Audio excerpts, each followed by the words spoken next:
Well, the good news at Rangers Ballpark today, it's no threat of rain. At least that's what the weather service says. The Rangers and the Diamondbacks getting set to play what is an abbreviated one-game series. And welcome in, everyone, along with Tom Grieve, Steve Busby. Glad you could join us. And last night was kind of a mess out here, to say the least. If you're with us, you saw the tarp blowing every which way. But it was still, for the Rangers, great to get home and get some shut-eye in their own beds for a change. And if it seems like they have not played many home games, you're right, the fewest in the American League. Well, they played the fewest games, Buzz, and they've got the best percentage winning at home. They're 15-7 at home. Most people look at our ballpark as an offensive ballpark, and it is for the Rangers. They hit the ball extremely well here. They've scored over 5 runs a game. But in addition to that, they pitched well here, which shows it's not just an offensive ballpark. It's a ballpark that works as a home field advantage to the Rangers. Their ERA at home is first in the American League, 2.95. Those numbers put together, pitching and offense, shows you what a nice home field advantage it really is. And that pitching, despite being one of the youngest staffs around, too, the young pitchers have really adapted very quickly to the difficult climate here at Rangers Ballpark in Arlington. One of those young men, Justin Grimm, will be on the hill here this afternoon. It'll be Grimm taking on the Arizona Diamondbacks. We'll be back with the lineups and the first pitch for you right after this on Fox Sports Southwest. Fox Sports Southwest is brought to you by Ford. Take the EcoBoost Challenge at your Texas Ford dealer. Ford is the best in Texas. And by AT&T U-Burst TV. Check availability at 1-800-PIC-ATT. Rethink possible. You know, the sun trying to peek through the low clouds here this afternoon. And Justin Grimm of the Rangers getting set to take on the Arizona Diamondbacks. Let's head down to the field now, where Emily Jones is standing by. Emily? Well, Buzz, as you well know, this week has been anything but normal for these Texas Rangers. You had the 13-inning affair in Seattle on Sunday night, followed by that overnight trip, of course, to Arizona. Then you play the scheduled doubleheader on Monday, followed by the day off here. Then you're supposed to take on the same team in these Arizona Diamondbacks in a 2-game set here at home. Game 1 gets rained out, and now here you are playing a day game on Thursday. It's just a very strange scenario for the players involved, but all part of the way baseball go, I guess. Really strange. I don't know how to, I don't want to even think about it. You know, we know we're going to play them 2 games, but you know, we play the same team we played last game, so you know, I don't know how you can view it, but it's just weird, strange. So Adrian Beltre summing it up, it's just strange, and it's only going to get even more strange for this Rangers team because they play a night game tomorrow, followed by 2 day games over the weekend against the Kansas City Royals. So I guess just a strange occurrence, or a strange set of circumstances, I should say, within the schedule falling on these Rangers right now. But you know, I know baseball players are creatures of habit, but also, too, you've got to be pretty adaptable to play this game for an extended period of time, I would think, too, huh? Well, every once in a while, Em, you got to trick your body. You know, you got to show it who's boss, and just don't want to get in any kind of a set pattern. Otherwise, they'll up and quit on you if you're not careful. Yeah, Ron Washington has his ball club ready to go. And Justin Grimm taking the mound out here this afternoon. A very warm and muggy afternoon.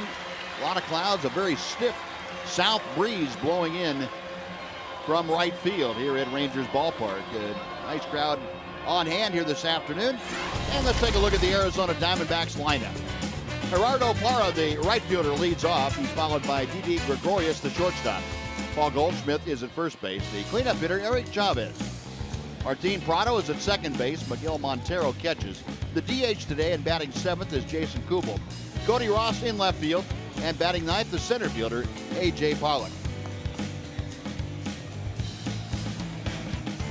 Well, check out our Budweiser scouting report for Justin Grimm. Nice solid record after 8 starts, 4-3. Solid ERA right around 4. He's pitched well at home, a 2.79 home ERA. You'll love your hometown pitchers to be able to pitch well in this ballpark. And as a staff, they definitely do that. 6 or more innings in 5 of his 8 starts. He's won his last 2 starts. He beat the Tigers, pitched 6 2/3, 7 hits and a couple of runs against one of the best offensive teams in baseball. And then in his last start, he beat Seattle. Pitched into the 7th inning, gave up 10 hits, gave up a run in each of the first 3 innings, was in a lot of trouble. He pitched out of a lot of trouble. And one of the reasons he was able to do that is something that's benefited him all season long. He's pitched well with men in scoring position. And so that ability has allowed him to have the success that he's had. He's pitched out of a lot of jams and avoided the big inning. The 24-year-old right-hander from Bristol, Virginia on the hill. Here's the defense backing him up. Murphy, Martin, and Cruz left, center, and right. Mitch Moreland, the started first. Jurickson Profar second. Elvis Andrews, the shortstop. Adrian Belfry at third. A.J. Pierzynski calling the pitches for Justin Grimm here today. Umpiring crew, Kish Conroy is calling the balls and strikes. Lance Barksdale at first. Gary Cedarson, the crew chief, at second. Vic Carapazza is over at third. So ready to get underway here. Game number 53 of the season for the Rangers. They come in at 30 and 32 and 20. And the first pitch is lined off the glove of Moreland into right field, a base hit. Oh, Gerardo Parra, as they did against Yu Darvish the other day, going up there whacking at the first strike they saw. And Parra on with a base hit. Yeah, Parra did the same thing to you. And maybe the recommendation here to Gregorius would be don't throw him a fastball near the middle of the plate to hit right now in the first pitch, because he's going to be swinging too. Against Darvish, 2 pitches into the game, they'd had 2 ropes. They already scored a run. Reminder that the Ranger defense was brought to you by Echo this afternoon. Gregorius showing bunt, and he takes a bit low for ball 1. Didi Gregorius, a .324 hitter. One of the 2 very important rookies in the starting lineup today for the Diamondbacks. 4 home runs, 11 driven in. And as you see, Gregorius the highest average among National League rookies. High in the air to pretty deep right center field, but this one playable for Nelly Cruz. Back in front of the track, puts it away. Back to first goes Parra. That is out number 1. And today, that breeze blowing in from right field, anything up in the air to right, you need to keep your eye on. I have a feeling there's going to be a jet stream. That ball was probably a little too high, but there's going to be a jet stream blowing out toward that home run porch in right field here today. And the flags in the forecast is for the wind to pick up in velocity as the game goes on. It's about 20 to 23 or 4 miles an hour right now. Supposed to pick up with gusts up to 35, if not exceeding that. Here's Paul Goldschmidt. And the big first baseman takes a strike. Snap throw to first, Parra back. A.J. Pierzynski cutting one loose down there to first base, and made Parra dive back to the bag. Goldschmidt having a great year, .324, 12 home runs, 40 driven in. It's a guy that the Diamondbacks identified as really a keystone for them. He drives this one to right, but right at Nelly Cruz, a kind of a sinking line drive. That is out number 2. Yeah, well hit ball. Fortunately, it was right at Nelly. Gregorius got underneath his a little bit. Goldschmidt hit his solidly. Didn't get his up in the air. Diamondbacks, as the Rangers found out on that double dip on Monday in Phoenix, a very good hitting ball club. Got a lot of free swingers going up there early in the count and making some serious contact. Here's Eric Chavez, a very familiar face to Ranger fans, and he's first ball swinging, fouling it back. Chavez, of course, a longtime Gold Glove third baseman with the Oakland Athletics. Back injuries and several surgeries have kind of sidelined his career of late. He's 35 years old now, and he's still swinging the bat well, playing good defense, and you see he's having a great year for Arizona. Probably getting more playing time than he expected to get. He got well over 100 at bats already, a third of the way through the season. Last year he got 275 at bats. He could get a lot more than that this year.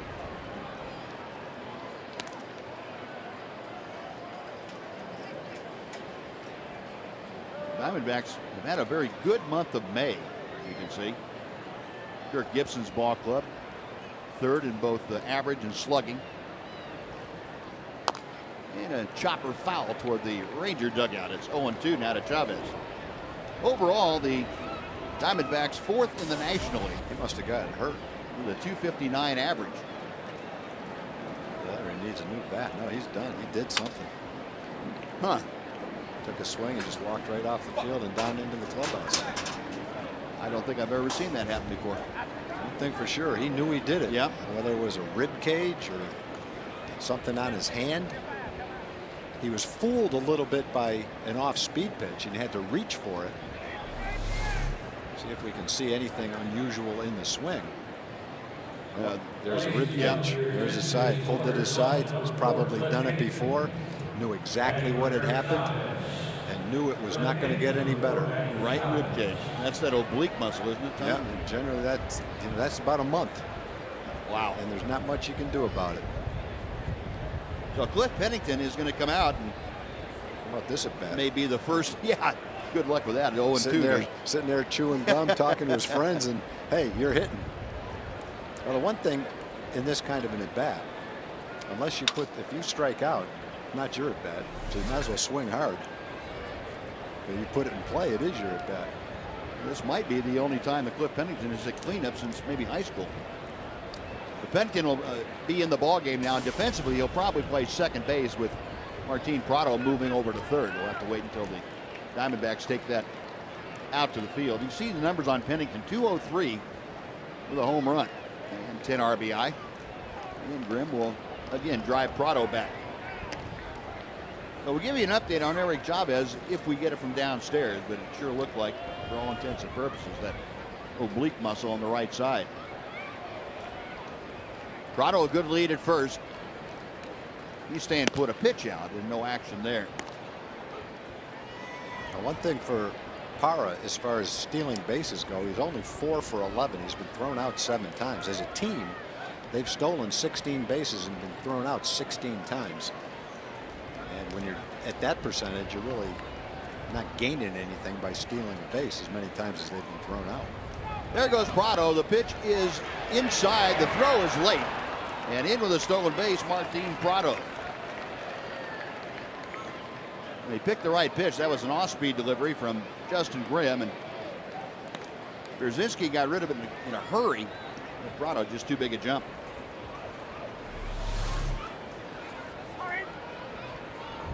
Excuse me, Parra. I was thinking about Prado playing second base. Parra had a big lead, really good lead, and it would have taken a perfect throw from AJ. The Parra in scoring position. 2 balls, 2 strikes the count to Cliff Pennington.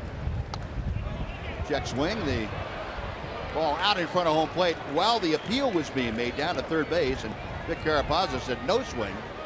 So the wild pitch gets Parra all the way down to third. He's there with 2 outs and a full count now on Cliff Pennington.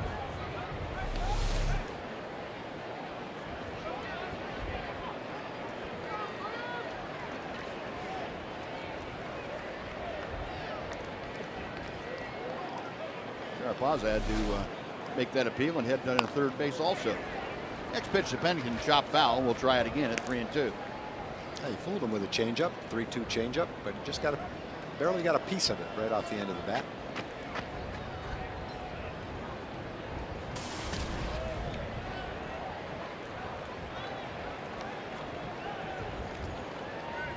Sun trying to peek its way through now as Grimm comes set.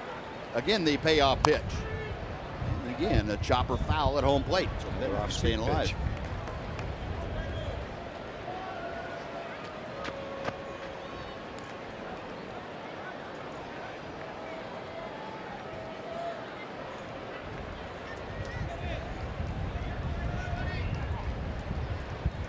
Grimm from the stretch. Hook towards short. Backhanded by Elvis. Fires, gets it. Oh, no damage done. Arizona gets a hit. They strand a runner. Half an inning in the books. Diamondbacks nothing. Rangers coming up. Now the Rangers come to bat in the bottom of the first inning. And today's Rangers starting lineup delivered by Fred Loya Insurance. Elvis Andrus leads off. David Murphy is in left field batting second. The DH is Lance Berkman. Adrian Beltre plays third, bats cleanup. Nelson Cruz in right field. Mitch Moreland bats sixth. He's the first baseman. A.J. Brzezinski catching. Batting eighth, playing second. Jerickson Profar, and the number 9 hitter is the center fielder, Leonis Martinez.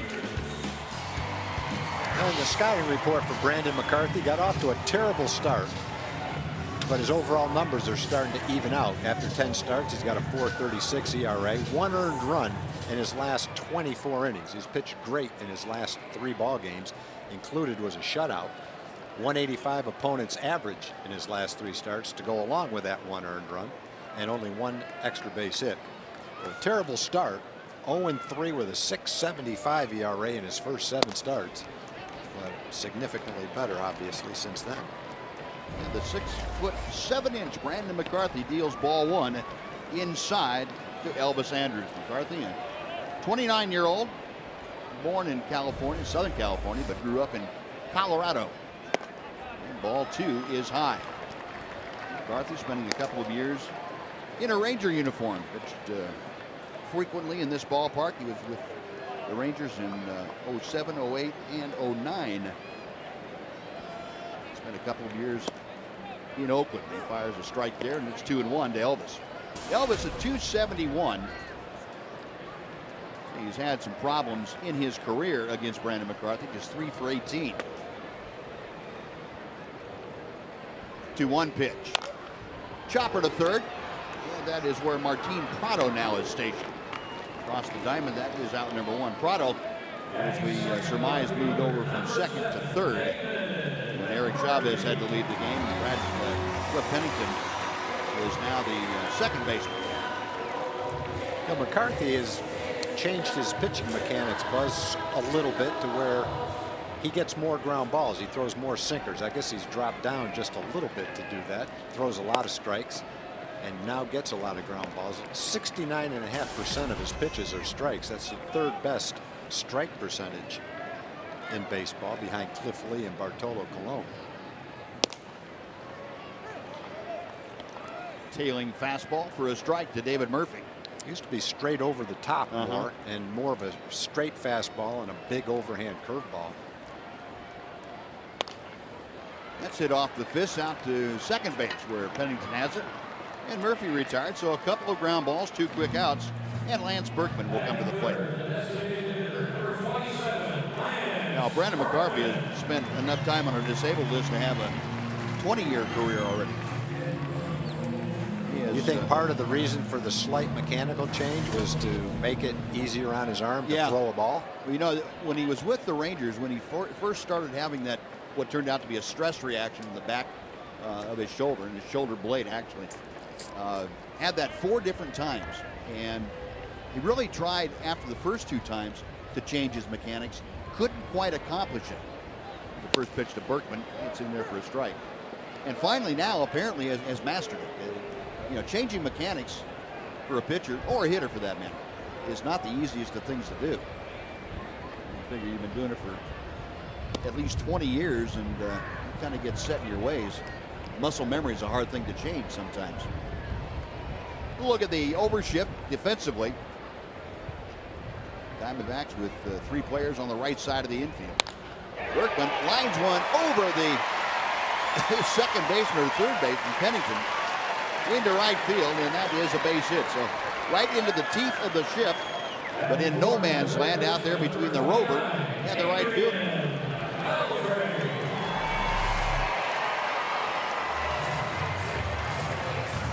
He's got a pitch, looked like maybe a cutter on the inside part of the plate, and ripped it well into right field. McCarthy has walked 3 or less in 69 straight starts. He throws a lot of strikes. Diamondbacks as a team throw a lot of first pitch strikes. McCarthy's right there with him. Well, the first pitch to Adrian spins him around a bit. It's ball 1. Beltre at 288. Showed you the numbers for Beltre in the month of May. That has gotten that average from 215 up to its nearly 280 or 290 level. The chopper foul, and the count is a ball and a strike. And you see what number that Adrian has had against Brandon McCarthy. He has just lit up the tall, lanky right-hander, better than 400 the average. 6-game hitting streak for the Rangers' third sacker. 1-1 pitch. Tapper right back to McCarthy. And that'll do it for the Rangers. So 2-out Lance Berkman single to no avail. A Strander runner will go to the second. Rangers nothing, Diamondbacks nothing on Fox Sports Southwest. In Jim Knox. Jim? I appreciate it, Buzz. Nice Ranger crowd out here on a Thursday afternoon, having a good time. At Community Corner this afternoon, we're talking about the Texas Rangers Baseball Foundation are proud to support the Miracle League. In fact, a lot of alumni each year visit many Miracle League games. To find out more about the Miracle League, log on to texasrangers.com/foundation. Buzz? All right, Knoxy, thank you. Prado swinging at the first pitch and lost a lazy fly ball down the line. Kelly Cruz able to catch up with. No, 1 pitch, 1 away here in the second inning for Justin Grimm. Well, Buzz, we're talking about the Arizona pitchers throw a lot of first pitch strikes. The Arizona hitters swing at a lot of first pitch strikes too. Well, they have enough batting practice, I guess, during spring training against their own pitchers. They figure, hey, you're throwing strikes early, I'm going to swing early. Yeah. I've got no problem with it. You go up there and see a good pitch to hit. Why wait for it? You might not see another one. Exactly. Well, and you talk about that a lot, Tom, about seeing a pitch early in the count that you may take or swing through, and chances of getting another cookie like that are not as good. I think most people feel that in most at bats you'll get a good pitch to hit. Right. Maybe a hanging breaking ball, maybe a fastball. Some at bats you may get more than one, but generally you're going to get one good pitch to hit. I think a lot of hitters feel that if you're going to get one good pitch in an at bat, don't let it go by if you see a good one. Especially after you've hit once and you've seen, let's say you've seen the pitcher's fastball a couple times, you've seen his breaking ball, you go up there the second, third, and fourth times. It's not like you have to see it or get used to it or time it, whatever you might want to call it. First time through the lineup, some hitters feel more comfortable looking at a couple of pitches. 1-1 pitch to Montero, and he went around. It's a ball and 2 strikes. Montero off to a tough start this year. The catcher for the Diamondbacks, a career .275 hitter, hitting just a .190. 3 home runs, 15 driven in. And he chops that one foul behind home plate. It remains 1-2.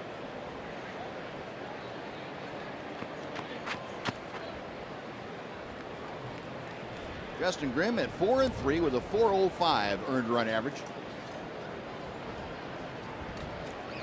Right-hander kicks and deals. Got him swinging. Good fastball away from Montero.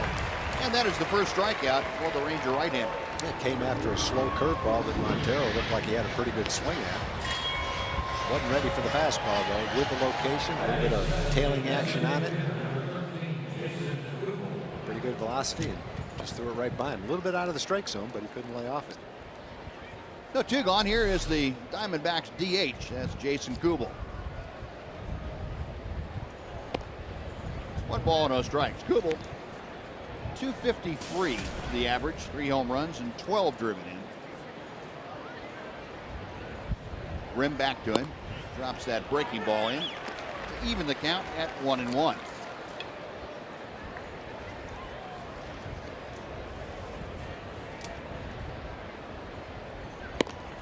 Two and 1 now. Kubel sits safely in 5 of his last 6 ball games. See that average in the mid 250s. High in the air to center field. That's going to push Leonis Martin back a bit over to his right. Settles underneath it. That is it for the Diamondbacks. 3 up and 3 down. 6 straight sent down by Justin Grimm. On to the bottom of the second, scoreless in Arlington. Hopefully that'll move over the park and get some sunshine going. Let's take a look at today's AT&T Twitter poll. We're going to ask you today your opinion for who the player of the month is for the month of May for the Rangers. Is it Adrian Beltre? Is it Mitch Moreland? Or Derek Holland? Go on to Twitter and give us the hashtag with your favorite player. Drive to center. It's over the head of Pollock, going all the way to the wall. Cruz into second with a bullet of a double. Well, our park presents problems for outfielders. I think a ball problem like that probably carries a little bit better here than it might in Arizona. Pollock is a youngster, never played in this ballpark, and most people say, most center fielders will say, the hardest ball to field is a line shot hit directly over your head. And that's exactly what he faced right there. I think off the bat he was wondering whether he might have to come in for that ball, but it carried basically because of how strong Nelly Cruz is. He just blistered that ball. Almost recovered and made a nice play. You can see the expression on Pollock's face. I got a great jump. Oh, no. What happened? Oh, no. That ball was just really smoked. So Cruz at second base. Here's Mitch Moreland. And a strike to the inside corner.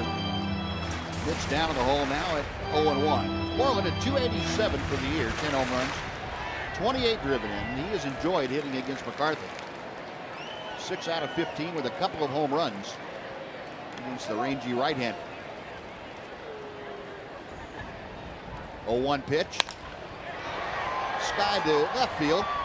Fairly deep. Ross going back. He's going to set himself to throw. Cruz tagging, but he'll have to stay there as Ross gets the ball back in quickly.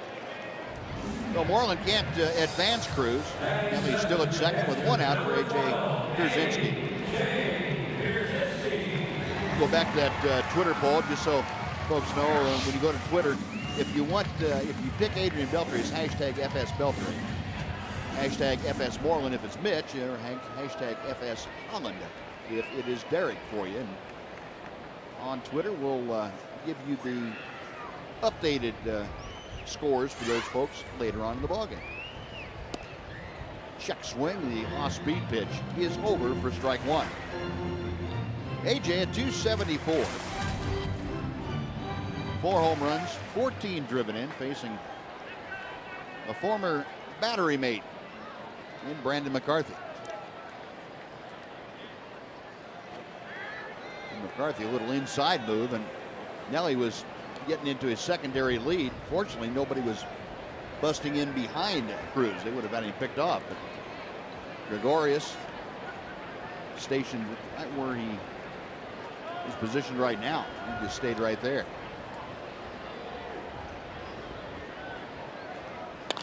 Going the other way. That's a fair ball. Down the left field line. Cruz around third will score. Pierzynski into second base. An RBI double. The Rangers lead 1-0. AJ is going to swing a lot of pitches and make a lot of contact. The second ball he's hitting a week just like that. Pitch tailing away, probably a little bit out of the strike zone. Just went with it. Slapped it down the line. Gets a double, picks up a run. Almost like the hit that Cliff Pennington had right-handed down the first base line to win the game against the Rangers the other day. That pitch is about 6 inches to 8 inches outside, not even close. And he just does a very nice job of looking at that hole and driving it that way. And I'm not saying he did that on purpose, but that's about all you could do with that pitch as far outside as it was. Yeah, if you're going to swing at it, you're right. Now here's Jurickson Profar, and he takes the first pitch for strike 1. Profar at 304, switch hitter up there from the left side, a home run, 5 driven in. He has had an RBI in 4 of the 6 games that he has played in thus far for the Rangers. Got Pierzynski at second with 1 out here in the second. Pitch high, 1-1 now.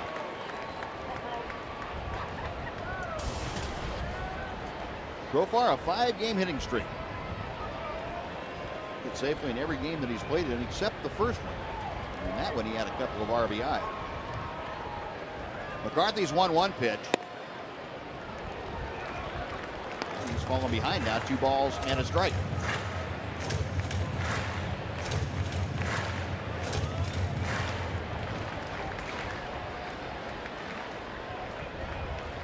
Montero flashing out the series of signs. McCarthy says okay to one of them and misses inside. It is now 3-1. But he's really trying to pitch Jurickson inside, trying to jam him. Profar ahead of the count. He's trying to get aboard, get 2 on in front of Leonis Martin. Pierzynski, the lead from second at the bottom of your screen. Broken bat, little pop-up, and McCarthy's going to have to get there to catch. He does, because he was the only one that was close to him. Boy, that bat just got sawed off in some shallow right field. He was pounding him in. Looked like he was trying to cut his fastball a little bit. And he didn't stop when he got to a 3-1 count with first base open. He was going to keep it in there even if he ended up walking Jurickson. And on the 3-1 pitch, Jurickson took this pitch when the count was 2-1. 3-1, he took a whack at it. And a cut fastball did the rest to his bat. He's not left holding very much with that one. No, that's not very far above the knuckles.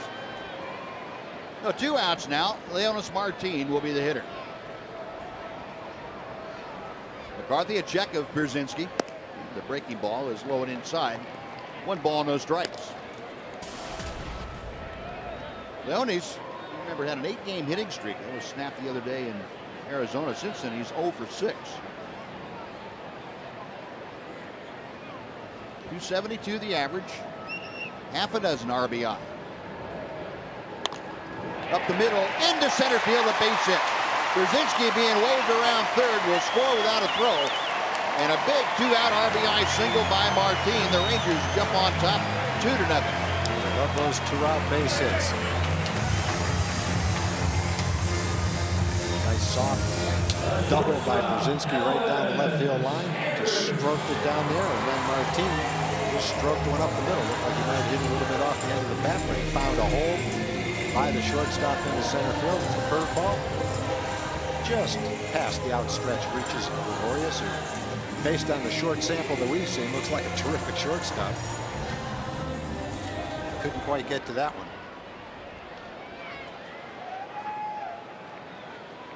Well, 2 runs on 4 hits now for the Rangers. And back to the top of the order, Elvis Andrus, who grounded to third, his first time up.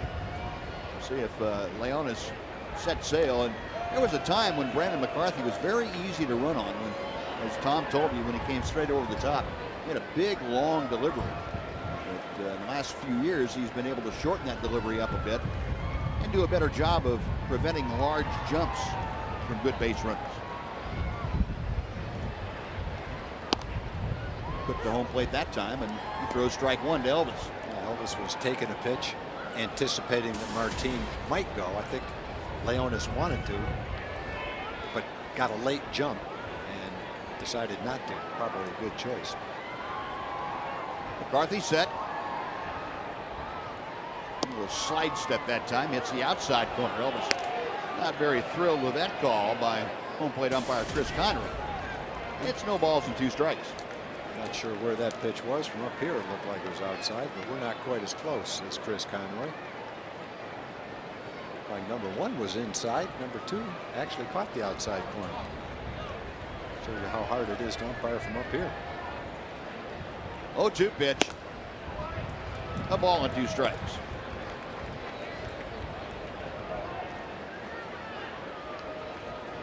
Elvis, go back to the end of April. He was hitting 194.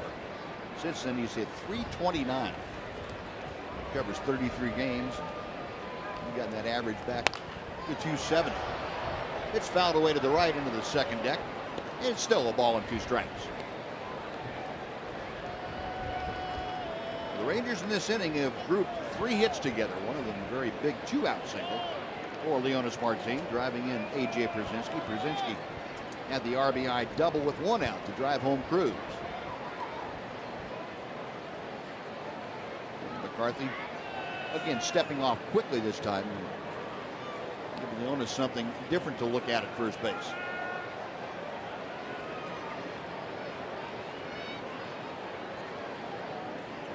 Right-hander now, a letter high set. And a chopper slowly hit to short. Gregorius, quick throw, got it. Nice play by Didi Gregorius. Rangers gone in the second, but they score 2 runs. On 3 hits, they strand 1. We're going to the third. Rangers 2, Diamondbacks nothing. Here's with new low yearly prices. Watch every out-of-market game live on over 350 supported mobile and connected devices in HD quality with MLB.TV Premium.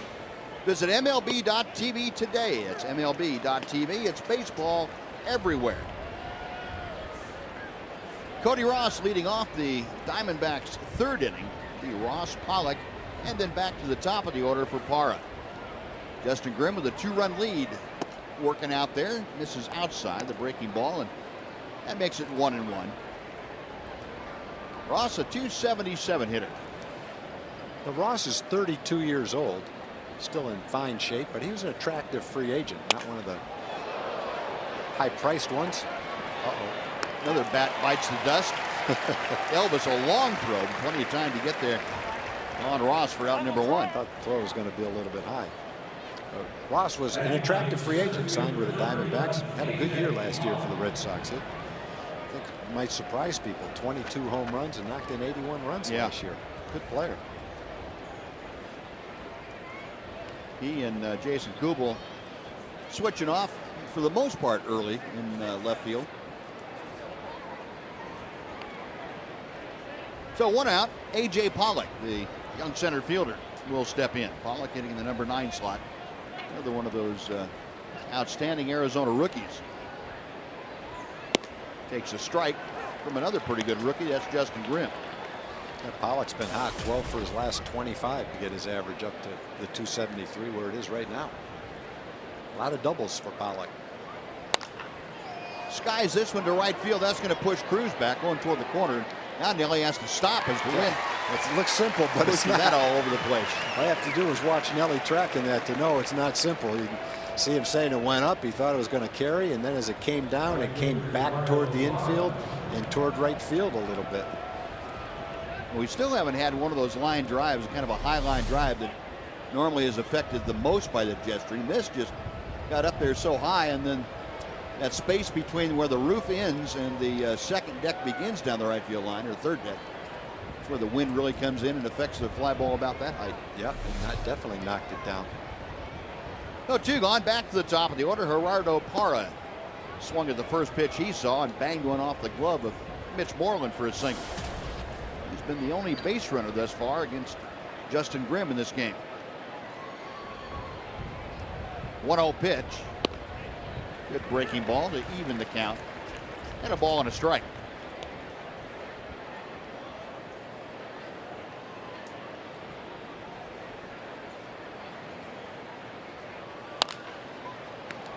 Slowly hit out to second.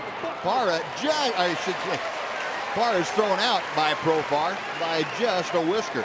So 3 up, 3 down. 9 straight sent down by Justin Grimm and his teammates. 2-0 Rangers after 2.5. Let's send it over to Dana Larson. Likes that. Sun beating down on him. Watching a little baseball with Dad. And a breaking ball to David Murphy for strike 1. All right. Yeah, let's see here. I want something to drink, or do I want another nacho? Yeah, I'll wash it down. Murphy, a ground ball to second. His first time up there. 1 ball and 1 strike. Murphy at .217 as he faces McCarthy here in the third. Leading off for the Rangers, who have pounded out 4 base hits in the first 2 innings against McCarthy. 2-1 now. Murph just 1 for his last 13. And after a pretty good streak that saw him get that batting average up over 200 for the first time this year. And was coming into today 1 for 12. Makes a breaking ball that's low, and it's 3-1. So Murph trying to get aboard here to start the Ranger third. Texas looking for more. Lance Berkman, the DH, waiting in that on-deck circle.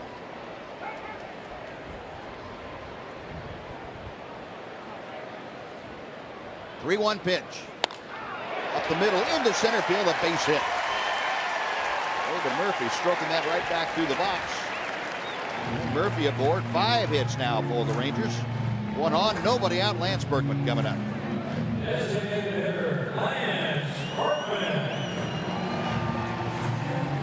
During the half inning, while you folks were away, Ron Washington talking to Jurickson Profar, and one of those teaching moments. And this is why this might be the most valuable thing that Profar ever gets in this big league experience. And then Ian Kinsler talking to Leonard Martin about looked like base stealing, base running, trying to get a jump. And Ian, one of the best around about when to do that, how to do it. Well, a lot of guys passing on the finer points of the game. Berkman 1 for 1 today. Singled his first time up. Way inside. Snap throw to first. But Murphy back ahead of Montero's throw.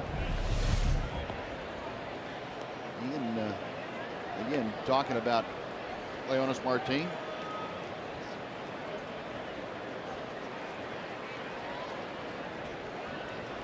He'd like to be a fly on the wall in that conversation.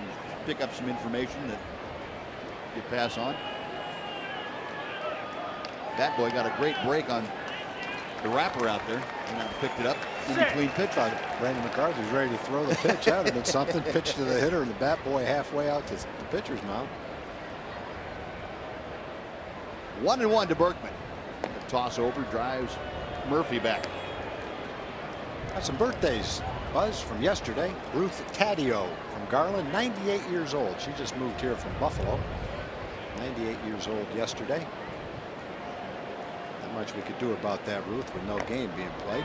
Joe Hershey was 80 yesterday. He's from Amarillo. Mary Levon Singleton from Bridgeport was 92. Alma Lee Clardy from Bastrop, 92. And Charles G. Black from Grand Saline was 86 yesterday. Happy birthday, belatedly by 1 day to all of you. Fastball outside to Berkman, runs the count to 2-1.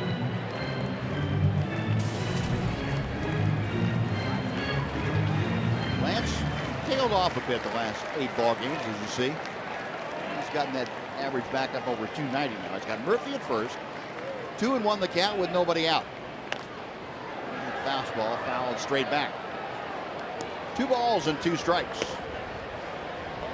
We got some birthdays today. Sis Telford from Texarkana, 93. Catherine Hadley from Vernon is 85. Curtis LeBeau, World War II veteran from San Angelo, is 92. Carol Kramer from Nacogdoches, 85 today. Happy birthday today to all of you. Berkman hits one high in the air into deep left field. Going back is that Ross ball carry. right at the wall, and he makes the catch. I was looking down around the tarp thinking that ball was going to go foul. I was too. About 300 feet away, and it's carried all the way to the foul pole down the left field line. Holy cow. Something to keep an eye on as the game goes. Ross had it pretty well judged the entire way. He went back.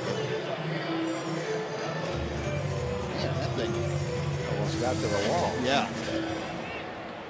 From here, it didn't look like that's where it was going to end up, but a lot different down on the field. So 1 out. Here's Adrian Beltre with Murphy still at first. Ball 1 is high. Beltre hit a high chopper back to McCarthy to end the first inning. 0 for 1 today. That average at 288.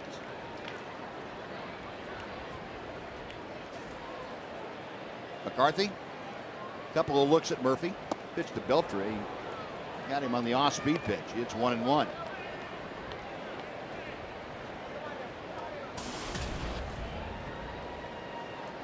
Adrian, over the last 24 ball games, you can see that running back all the way to the 3rd of May when he was hitting 215. Been a 366 hitter. And McCarthy, a throw over to first to get Murphy diving back to the bag.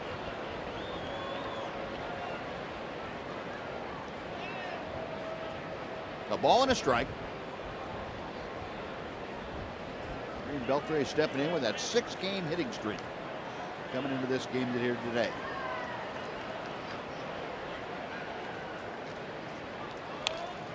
Got him on the fist. That's fouled away. It's 1-2. The folks play Lotto Texas with Extra for your chance to win a Texas-sized jackpot. It's Texas' original jackpot game, and it's available at your favorite lottery retailer.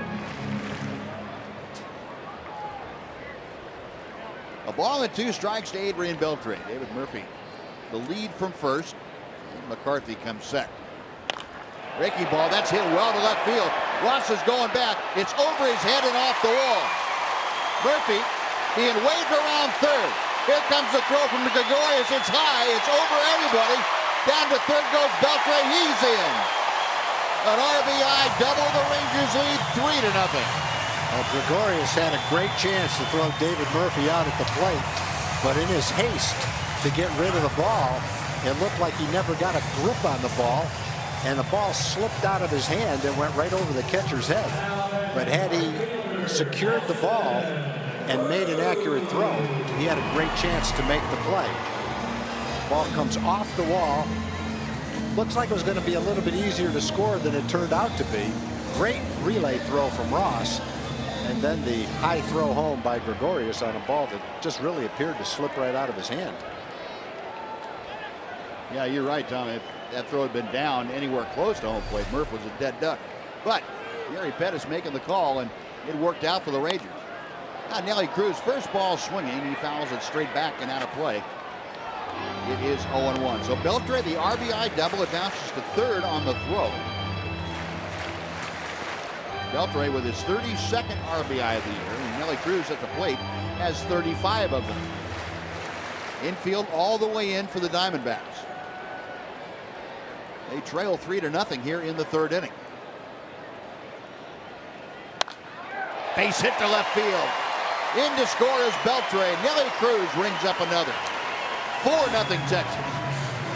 Nice to see that base hit, man on third and less than 2 outs. That's an area where the Rangers can definitely improve. Well, they got a good pitch to hit, and no doubt about that. Boy, he's hit 2 ropes in this game. Leadoff double, scored a run in the second, and a line shot into left to drive in a run. Ball tailing in. Nelly wastes no time, gets a good part of the bat on that inside fastball. And that's, you can pitch Nelly Cruz inside, and even when he's swinging the bat well, but you better have a little bit on it. And Brandon McCarthy doesn't have the kind of fastball anymore that you can steadily stay there. And they turned that one around pretty quickly. So the Rangers now 4 runs on 7 hits. They only have 1 out here in the third inning. And Mitch Moreland will step to the plate. Cruz at first base. Moreland a fly ball to left. His first time up there. McCarthy set. And the first pitch, a breaking ball that catches the strike zone. It's 0-1. Since the tail end of April, Mitch Moreland 1021 OPS. That's on base plus slugging. That's 8th in the major leagues, not just the American League. That ball's hammered deep right field. If it's fair, it's gone. Goodbye. Off the foul pole for Moreland. His 11th of the year. The Rangers lead 6-0. That ball would have gone a long way if it didn't hit the foul pole. That would have been in that second deck about halfway up. The only bad thing about hitting the foul pole, he couldn't see where it ended up. Boy, did he jump on that pitch.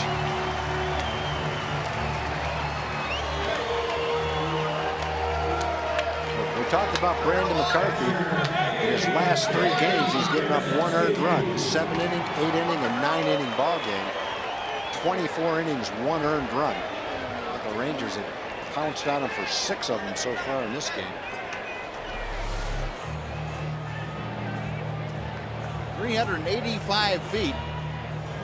That's about where it hit the foul pole. Yeah, I'd like to see where that one ended up. Man. And that's one of those things too. McCarthy trying to pitch inside, tried to throw that cut fastball in there. Didn't get it in quite far enough and doesn't really have the velocity anymore to miss over the plate and expect good things to happen. Mitch Moreland made him pay for it. Yeah, the only guy he's gotten one in on was Jurickson Profar, and he jammed Jurickson with one of those pitches, but the other guys, he hasn't quite gotten it in there. Ball's been hit hard this inning. Line drive to center by David. Beltre's double. Cruz and Moreland. And A.J. Pierzynski, first ball swinging, skies one to left. Peering up into the passing clouds and passing sun. Cody Ross puts it away. That's out number 2. Josh Coleman, right-handed, getting loose in the Arizona bullpen. So 2 outs, bases empty. And here's Jurickson Profar, who popped out to McCarthy his first time up.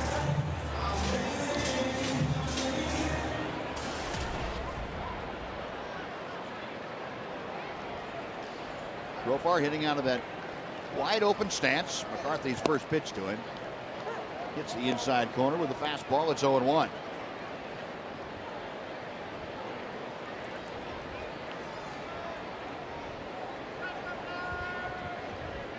Right-hander back to the plate. And a breaking ball. Advantage McCarthy at 0-2.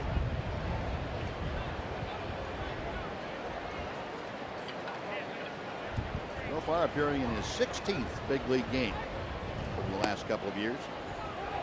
Pitch straightens him up off the plate inside. It's a ball and 2 strikes.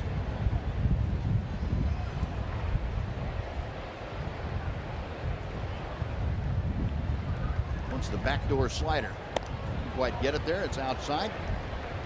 2-2. Well, I guess in his case, the backdoor cutter. McCarthy really doesn't throw a slider as such.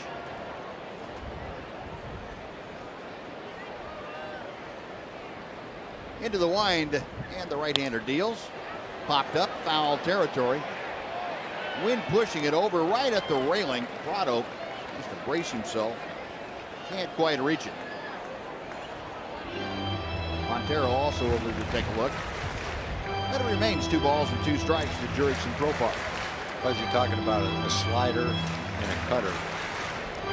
Would you say that today's cutter was 40 years ago a slider? Yeah. Or is it are they? Yeah. I would say that. Way back when, today's cutter, that's pretty much what you used to call a slider. Base hit for Profar. Yes, it is, Tom. And I think that when you talk about a cutter, that's short for cut fastball. Right. And when guys first talked about it 10 years ago, it was still a cut fastball. Well, now a cutter, because what you see on TV is the movement from right to left, from the arm side to the non-arm side. You see the movement on TV and you figure, well, that's a breaking ball. Yeah. And they call it a cutter, and it's not. Now, some guys do throw a cutter, like Mariano Rivera. Right. But would you say if your fastball, if your 4-seam fastball is 92, what would your cutter be? 89 to 91? Probably the same. Kirk Gibson came out. Yeah, the same as your 2-seam fastball. About the same speed. So maybe a couple of miles an hour less, but not 84, no, 85. And that's what you see a lot of guys calling it a cutter today. It's exactly. Really more of a slider. Well, Kirk Gibson out taking the ball from Brandon McCarthy, whose day is finished after 2 2/3. Rough outing for the big guy, and coming on the heels of 4 outstanding games. So Cole Minter coming in. We will take a timeout. Be right back to Rangers Ballpark with the Rangers leading 6-0 here in the 3rd inning. Ford. Take the EcoBoost Challenge at your Texas Ford dealer. Ford is the best in Texas. And by Jack in the Box, where the Chipotle Chicken Club Combo is back. Now the 27-year-old right-hander Josh Coleminter on to face Leonis Martin with Jurickson Profar at first and 2 outs. That would be a very tough pitch to hit if you're swinging at the first pitch. Straight over the top, a little unorthodox delivery. And I'm not sure whether a splitter or a changeup, but if you can hit that pitch, boy, you got some pretty good hand-eye coordination. First time you see it anyway like that. Getting closer. Throw him another one. Yeah. That's pulled foul. It's 0-2. Good numbers for Josh Coleminter. 14th game, 2.63 ERA. Almost a strikeout per inning. Keeps the ball in the ballpark. Talked about their bullpen. 7 relievers, all having solid years. 0-2 pitch to Martin. Just off the outside corner. Leonis, an RBI single in the 2nd inning. Drove in the 2nd Ranger run of the afternoon.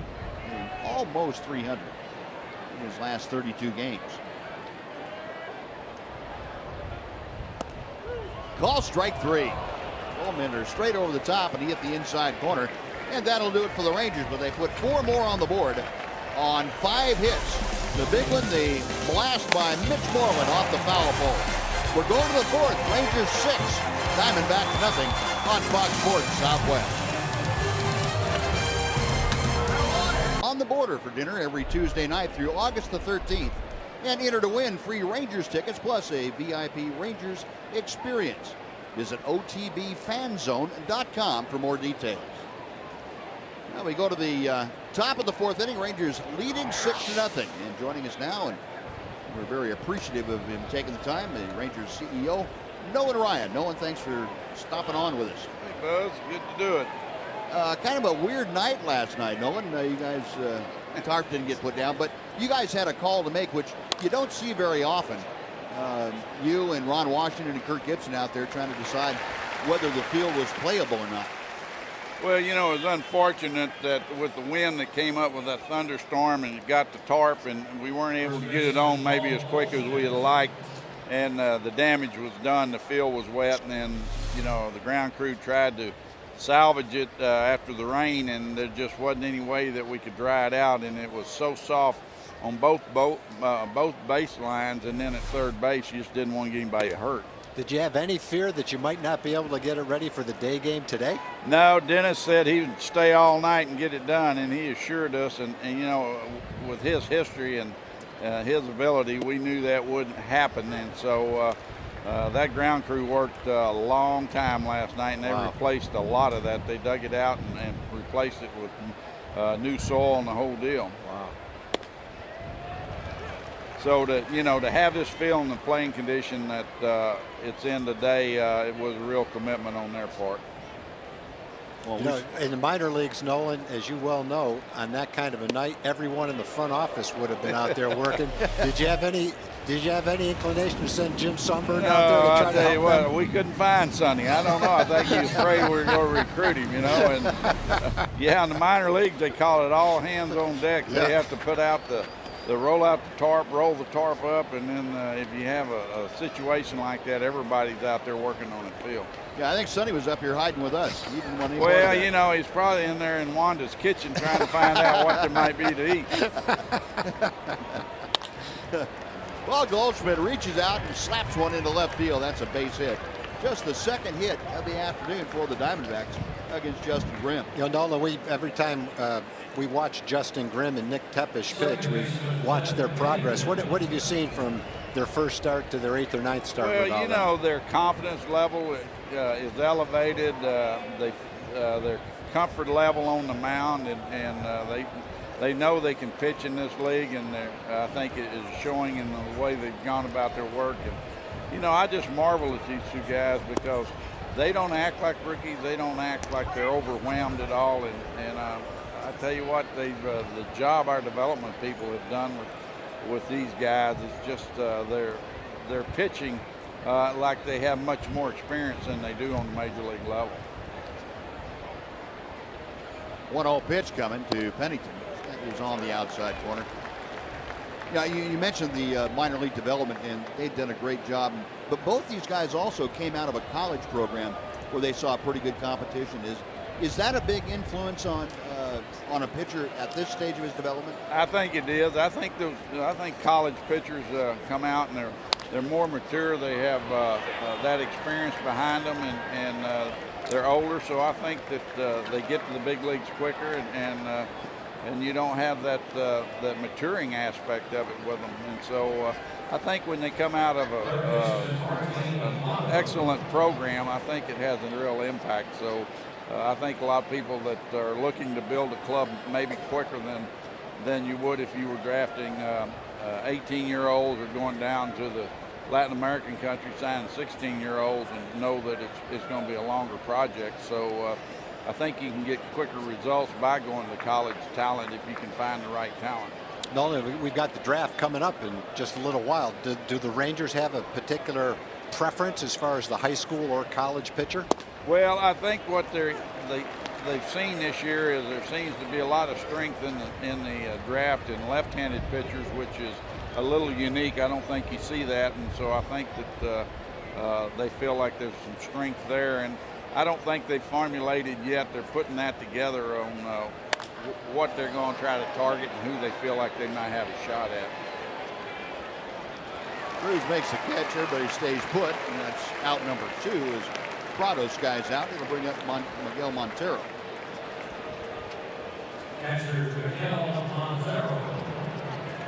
Well, knowing I guess what you have to spend today with draft fees and things like that to get the players you want. Any assurances you can get along the way, I would imagine would be highly valuable. And it seems like when you're talking about pitching, the older the pitcher is, within reason, the more experience he has, and the more chance he's had to work out arm problems, I would think the more valuable that makes him. Well, I think that your comfort level increases there, that you have a better feel for what you're getting. And you know what's unusual about the amateur draft is every year there's some guys that are drafted down in the draft, mainly pitchers, that surfaced in the big leagues and have big league careers. So you can't discount the fact that somebody might be a 15th round draft choice, mainly as far as pitchers are concerned. Mm-hmm. Ball and a strike to count to Montero. Got 2 on and 2 outs here in the Diamondback 4th inning.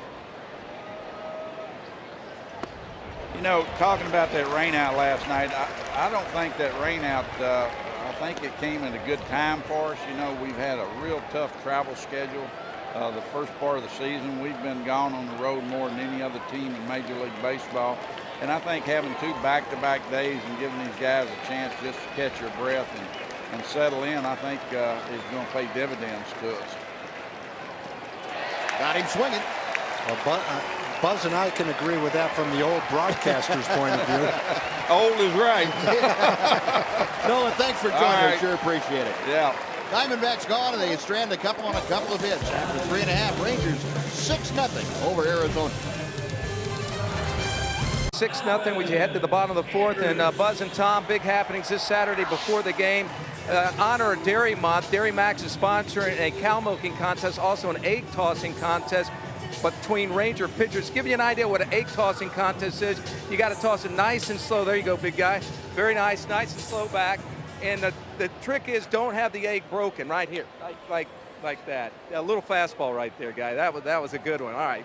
This Saturday before the game, Buzz and Tom, here you go. All right. I don't think Knox is going to be in that egg tossing contest. Sounds like Farm and Ranch night. That used to be a blast. Yeah. Used to have scheduled doubleheaders in the old days with Farm and Ranch night in between. Jackie Brown milking the cows, Kenny Suarez doing the pig calling contest. Oh, that was the best. 3-legged races. I actually won the egg throwing contest with Cesar Tovar one time. Did you? Leo Cardenas accused us of using a hard-boiled egg. Yeah. Cesar did the same thing to Leo that just happened there. He smashed the egg in his hand. Big slow hook that stayed up. It's 2 balls and a strike to Elvis Andrus. Generally, you would think someone with soft hands, like an infielder, might win that contest. How Cesar and I ever won that?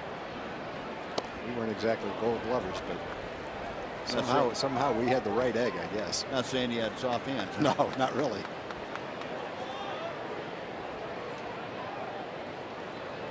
Elvis, a couple of ground balls to the left side today. Both of them give him an offer.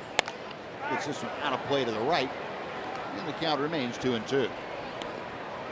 Rangers 6 runs on 9 hits. All the damage done in 2 2/3 innings against Brandon McCarthy. Now Josh Coleminter working, and a line drive into the glove of Paul Goldschmidt, who was playing off the line at first. Elvis a hard out to begin the Ranger 4th inning.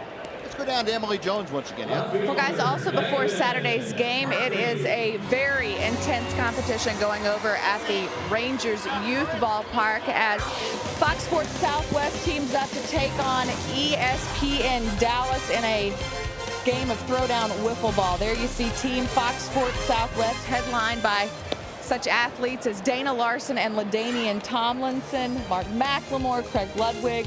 There you see the star-studded team of Fox Sports Southwest. I will be available to pinch hit in a clutch situation if they're looking for speed on the base paths. I'll also be a pinch runner available to Team Fox Sports Southwest.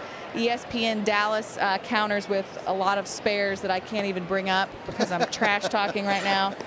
There's the bad guys. Mo Claiborne from the Dallas Cowboys. There you see some of their guys, not near the athleticism we've got on Team Fox Sports Southwest. The great news about this event is that it benefits the Texas Rangers Baseball Foundation. Tom and Buzz, you guys know the great work that the Texas Rangers Baseball Foundation does. So we're going to have some fun rules. I think there's running backwards. There's different. We may do 3-legged races. There's no telling. We'll do anything to raise money for the Texas Rangers Baseball Foundation. I'll be on hand. Maybe you guys will even stop by. How about David Murphy going deep? You got to recruit him, Murph, a long home run, and the Rangers lead 7-0. Looked like Murphy got jammed on that ball. It didn't have the same sound that some of David's home runs have, but that one went far enough. All right, jump for it, but it's about 2 rows back there. Elements might have helped that a little bit. Tough to say. Now that was in the area trajectory-wise where the jet stream typically would help a little bit. You still have the club cover on the bat. That's why it didn't make much sound. The Cole Mentor gives up David Murphy's 7th home run of the year. Heading off into the lower home run port. Now Berkman skies to center field, backing up A.J. Pollock. Puts it away. That is out number 2.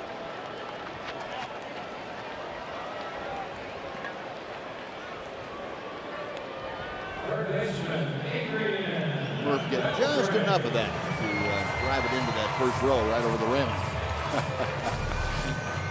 A souvenir for a fan out there. 2 outs. Adrian Beltre now 1 for 2 with an RBI double and a run scored. Steps to the plate. Beltre hitting at an even 290 as Cole Mentor deals, and the pitch fouled straight back. It is strike 1. Adrian drove in his 32nd run of the year with a 1-out double in the 3rd inning.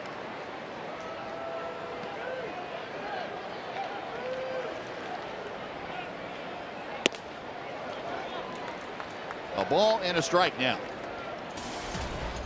Well, the Rangers, whatever little malaise they were in offensively, have certainly broken out of it here today. Beltre again, a foul ball straight back behind home plate. And let's go back down to Emily Jones again, Em. Well, before we were so pleasantly interrupted by David Murphy's home run, just wanted to pass along the details for the wiffle ball throwdown, as I'm calling it, between ESPN Dallas and Fox Sports Southwest. Just log on to TexasRangers.com. Tickets just $10. Again, all proceeds benefit the Texas Rangers Baseball Foundation, noon to 3 at the Youth Ballpark on Saturday, fellas. All right, Em, thanks. That'll be a fun time out there, folks. You can get your tickets and head on out to see some of your favorite celebrities go at it. 2-2 pitch to Beltre. And the count is full. Well, Adrian trying to extend this 4th inning if he gets aboard. Nelson Cruz waits in the on-deck circle, and he is swinging a hot bat here today. Cole Mentor with a payoff pitch. Ball 4. That is the first walk issued to Ranger hitters today by the Diamondbacks. A 1 on, 2 out. Nelly Cruz has hit a couple of bullets in his 2 at-bats here today. Doubled over Pollock's head in center field, and Pollock came in a couple of steps, thought he had a great line on it, and the ball just kept going. And then last time up, Cruz with the RBI single. And a line shot to left. Check swing, and the pitch is a little bit inside for ball 1. The appeal down to first base, and Lance Barksdale said nope, no swing.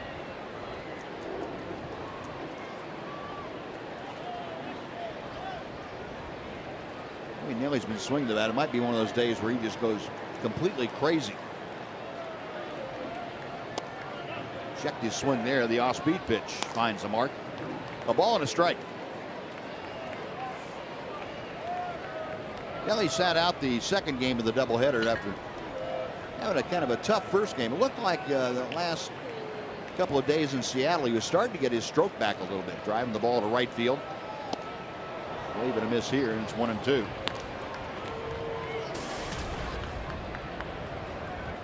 Five-game hitting streak. Most of that damage done, though, in the last couple of games at Seattle.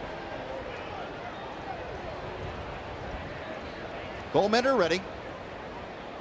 Right-hander to the plate. 2-2.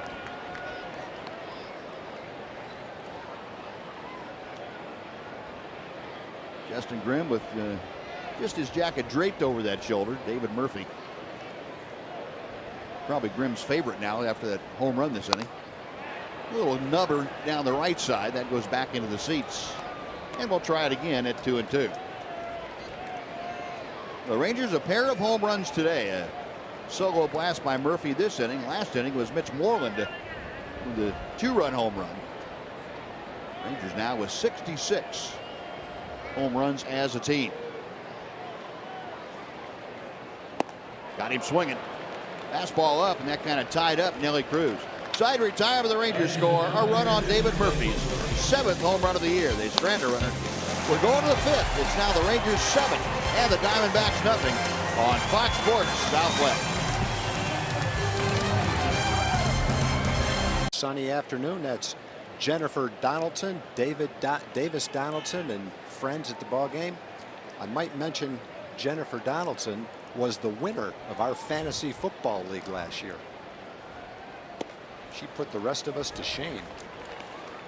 A lot of us think we're pretty good at that game, but now we know who the best is right there. Jennifer Donaldson. Yeah, you would think Kelly Donaldson would pick some of that up, but at least by osmosis, but apparently that hasn't happened.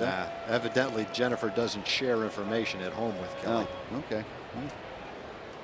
Might be an issue they need to work out with some professionals. Actually, you know, she actually said Kelly's kind of a lightweight when it comes to fantasy football. Yeah. Well, glad we could get to the 5th inning of the Rangers' 7-0 lead and welcome in the co-host of Rangers Live before and after Ranger contest. That's Mark McLemore. And a chopper deep at first. Moreland will take it to the bag himself, and that is out number 1 as Kubel grounds out. Matt, thanks for stopping by as always. Oh, anytime, fellas. Good to see you. It's also good to see some runs scored here. Very good to see some runs scored on our side. Yeah. For us, Yeah. yes. We also want to let you know how good you look today, too, man. Thank you. I don't feel as good as I look. Oh, man. I like your look, you guys have. Yeah, well, we were gonna let you know, but Tom said no. Let him go ahead and wear a coat and tie. Yeah. Thanks, fellas. I appreciate it. Always looking out for me. Cody Ross, the hitter. Ross, a ground ball to short his first time up. Got to ask you before I forget about it. The field condition, and it was a mess last night, as we all saw. But a lot of work done. Adrian Beltre is not having any trouble with it.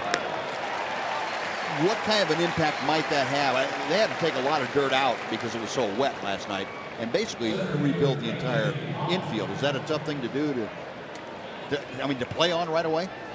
It can be tough, but the grounds crew, they do such a great job of preparing the field. But, you know, when it's, you know, those conditions last night, there's nothing you can do other than take all that wet dirt out of there.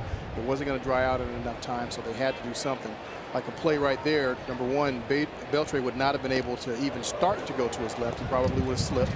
And then once he planted to throw the ball to first base, he would have slipped again. Right. So having dry dirt is extremely important.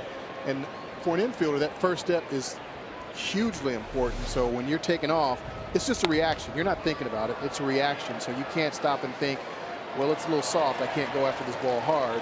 You just react. So if it's muddy out there, you're going to slip. Yeah. And you start talking about pulled muscles and all kinds of bad things happening. Right. Considering that was about 16, 17 hours ago, that all that rain hit, they've done a great job of getting this playable. Tremendous job. I mean, you know, no puddles in the outfield, on the grass, anywhere. You wouldn't know if you just flown in. You would not have known what had happened here last night. Yeah. 2-2 the count to A.J. Pollock.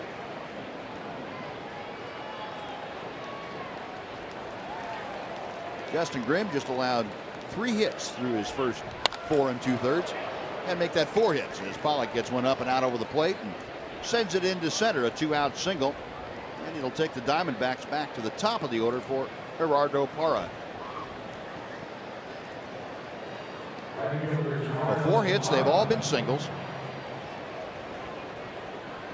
Grimm now facing Parra, who is 1 for 2. Young starting pitching for the Rangers. Impressive to you, Mac? They have been impressive. I think they've done like some veteran players will do or pitchers will do. They'll go good. They'll, you know, may have a 1 or 2 bad outings, but they get right back on and start having those good outings. And that's what Justin Grimm's doing. This is his 3rd outing in a row where he's pitched, really well. And so it has been pretty impressive. You know, a couple of guys that they weren't really counting on coming out of spring training. So that's what you really want, to have that depth. And you guys both know that You can never have enough pitching or too much pitching. Yeah. 1-0 pitch. Fastball catches the outside corner.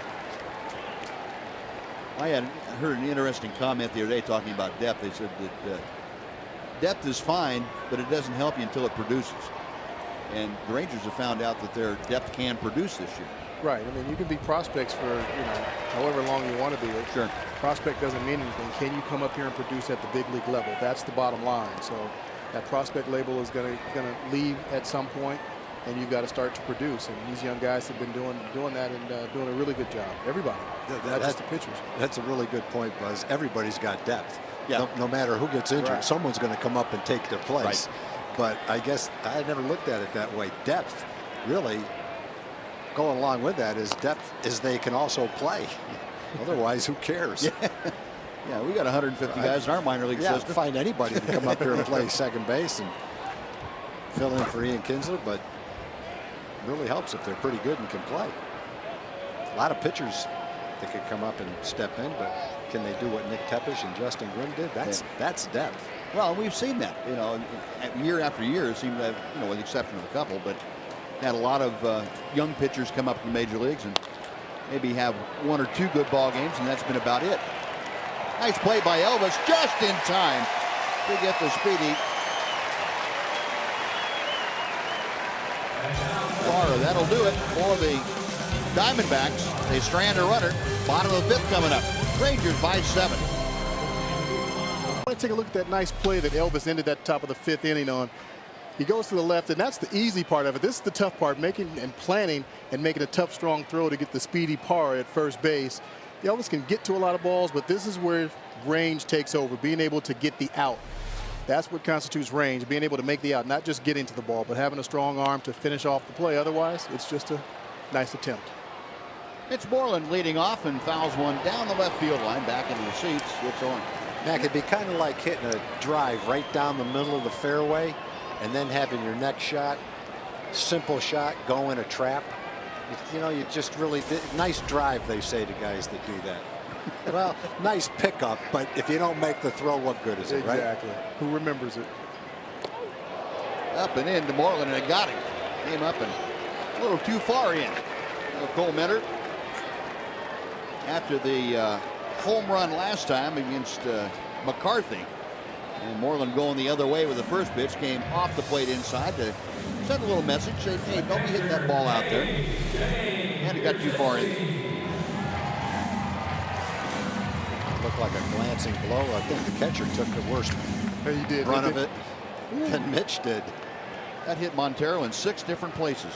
I think it hit him in the hand. Yep. Catchers are tough. If that happened to me, I would be asking the trainer to come out, take a look at it, rolling around. Catcher just shakes it off, and back they go. Boy, it just comes with the territory. Well, I don't know who would want to be a catcher. I don't know. Jim Sundberg. I'll say this for Sonny, boy. He never went to the training room. He took him off the collarbone, the knee, the ankle, you name it. And he did the same thing. He grinned and bared it right at home plate and never complained. 1-1 the count to A.J. Pierzynski. Some people have accused Sonny of catching without a mask, but, like Gerald Ford played football without a helmet. I'm not going to go that far. I'll just say that. You already did. I'll just say he's one of the toughest people I ever played with. It'll pop up on the infield. Gregorius handles that, and Pierzynski is retired, 1 away. Poor Sonny. He has no idea what we're doing to him today.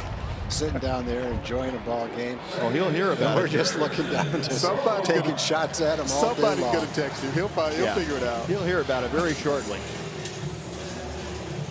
We wouldn't do it if we didn't love you, though, Sonny.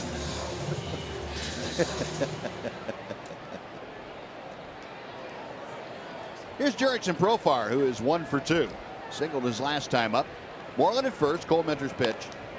Fouled straight back.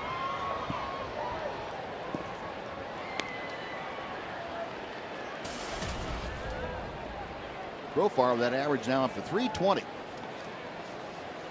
Switch hitter batting from the left side, and most of his at-bats have come as a left-handed hitter.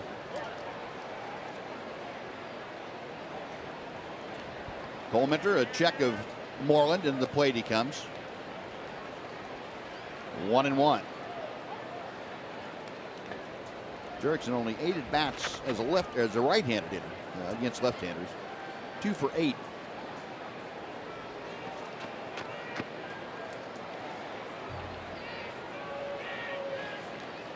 You know, we got a chance to see something today, Mac, and you don't really see all that often. We see Ron Washington talking to guys in the dugout or on the mound when he makes a trip out there.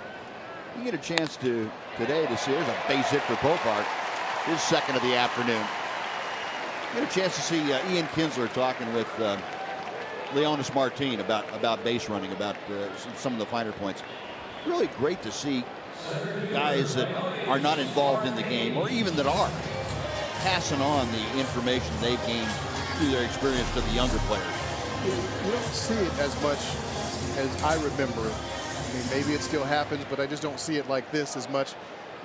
You know, and just passing on his knowledge to him. Leonis Martin is a base stealer, and there Kinsler is a guy who's done, you know, 30-30 a couple of times, and is the Rangers' almost all-time leading base stealer. Diving stop and no play for Prado. Tried to find the handle as he dove for the ball and couldn't come up with it. Everybody's safe. The bases are full. It's got to go as a base hit. A sliced ball off the handle. Sets up an opportunity for Elvis. Prado was scheduled to be the second baseman today, but Eric Chavez looked like he pulled a muscle in his side in his first at bat. Had to come out of the game in the middle of his at bat. Prado switched to third. Cliff Pennington came in the game. So it indeed is a base hit. That's an even dozen now for the Rangers today. They only have one out in the 5th inning. Elvis still looking for his first base knock. He lined hard to the first baseman Goldschmidt his last time. Base hit center field. Moreland is home. Being waved around third is Profar. He will score without a throw. And the Rangers lead 9-0 as Elvis drives in a pair.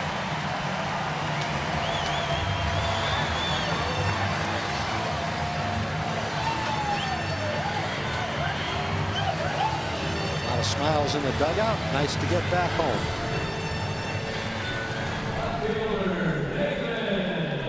First time through, a guy like Coleman can be pretty tough. They haven't seen him before. Doesn't throw that hard, but got kind of a deceptive delivery with an off-speed pitch that can be pretty effective. Jurickson waited on the off-speed pitch, and Elvis ripped his fastball. Well, 3 hits in the inning, a couple of runs across. Here's David Murphy, who is 2 for 3 with a home run and a single. 7 different Rangers have at least 1 RBI. Elvis and Mitch each have 2. All 9 men now have at least 1 base hit today, too. Share the wealth. Murphy a rip and a miss at the high fastball. 0-2 now to Murphy. Murphy now 7 home runs, 24 RBI.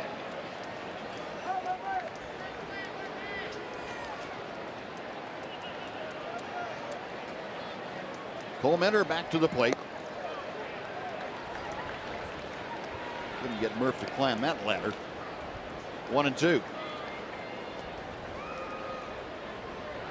Rangers today, see breaking out of that runners in scoring position downturn they were in. 5 for 27 coming in. And Murphy just gets a piece of it fouled back. 5 out of 7 today. That's going to win you a lot of ball games right there. 5 out of 7? Yeah. Yeah.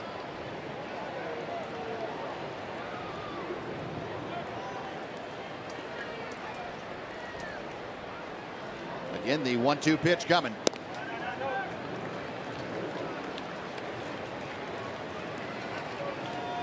Yeah, that's a stat, Mac. I don't know how much stock to put in. I mean, it's great when you're going well and you're getting hits all the time with runners in scoring position. But does the fact that you don't mean you're not going well? It really doesn't. I mean, you can be 1 for 8 or 1 for 9 as long as that 1 for 9 was a 2-run single or bases clearing triple. Or if you're getting guys home from third base with an out. Sacrifice fly, anything. Yeah. It can be misleading for sure. course, statistics, you know, they paint a pretty broad brush of what has happened. They don't tell you what's going to happen. Unfortunately. Yeah. Chopper back to Coleman to second for one. Return to first, not in time. That's a pretty good play by Coleman just to get one at second base. It's time for a Mazda game break. Let's go back to Dana Larson. Dana?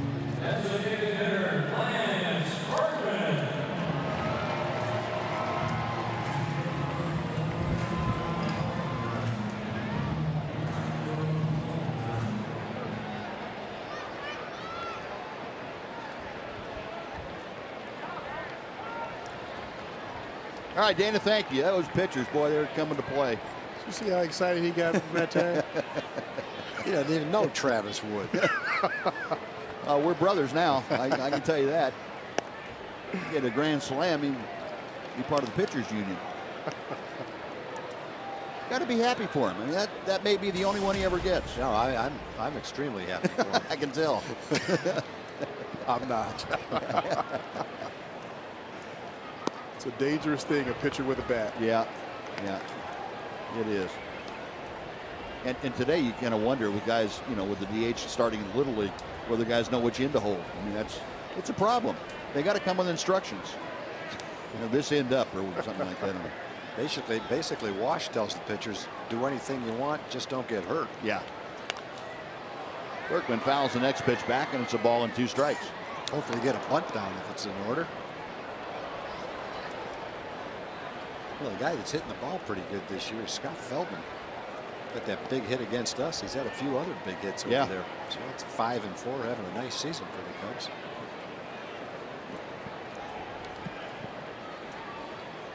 Two runs across, 2 on and 2 out. 1-2 pitch.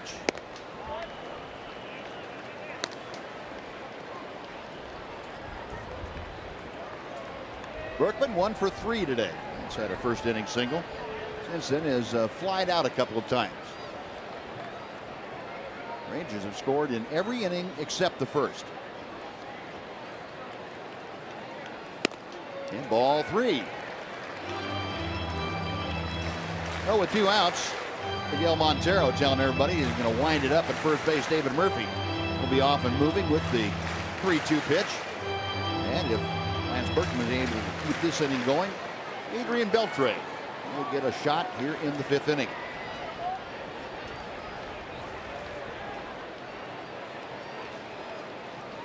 Goldschmidt playing behind Murphy. David on the run, the payoff pitch. Pulled foul just outside of first. And we'll come back and try it again.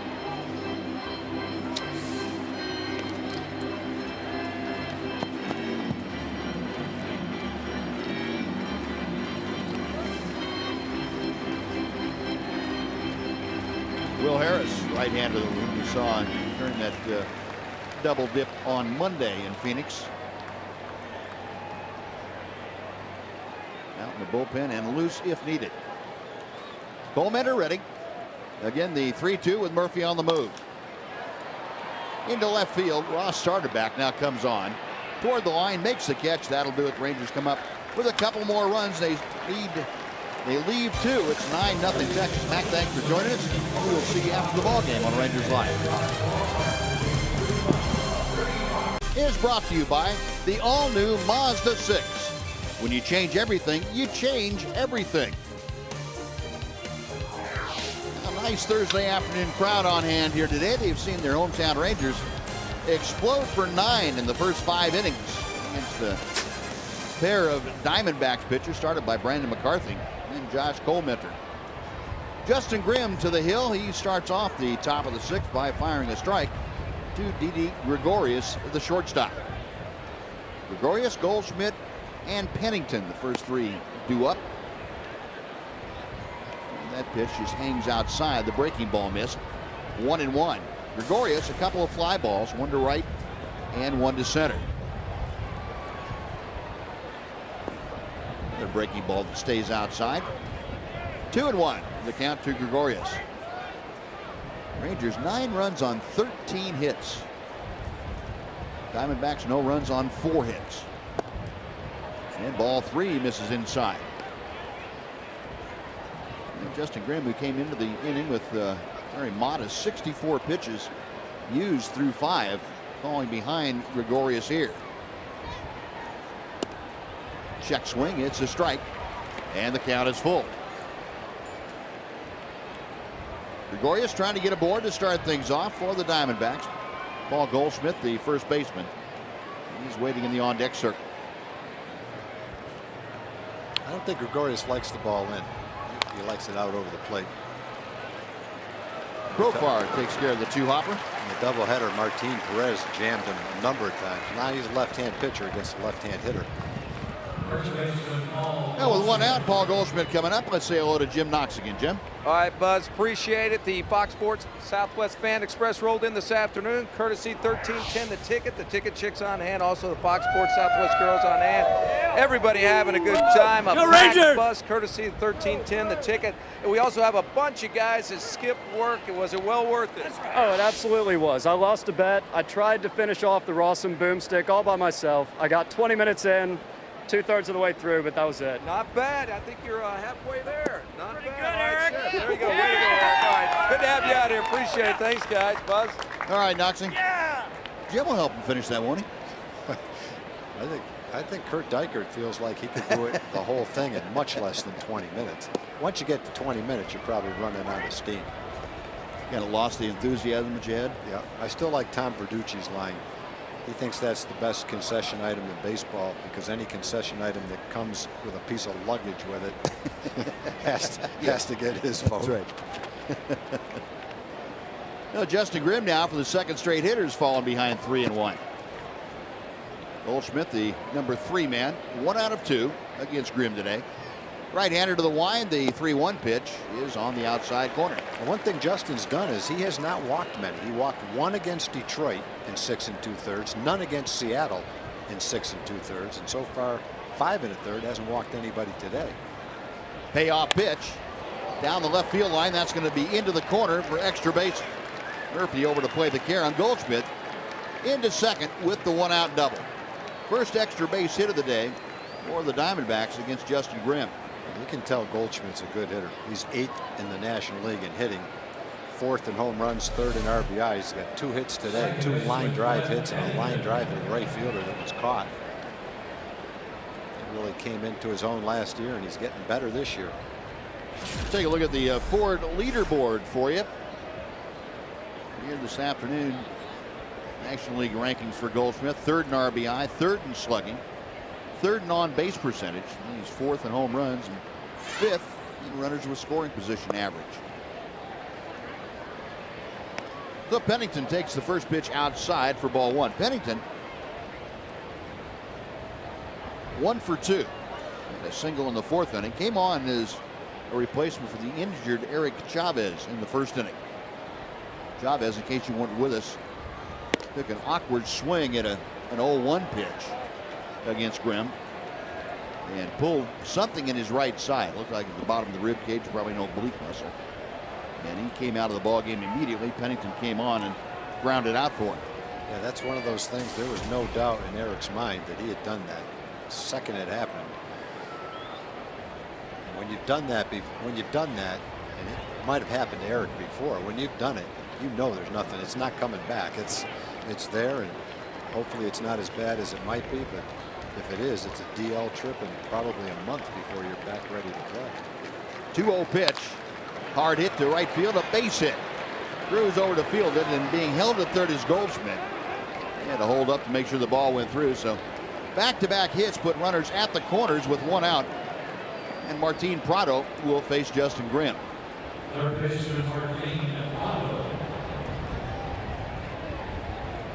Now in the 4th inning, the Diamondbacks had back-to-back hits. They were both singles. Grimm able to come back and get Prado and Montero in that frame. And a similar situation here in the 6th inning.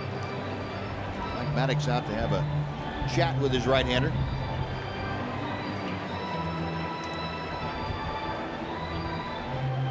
No conference concluded. Mike Maddox back to the Ranger dugout and back behind the plate. A.J. Przinsky back to the top of the hill is Justin Grimm.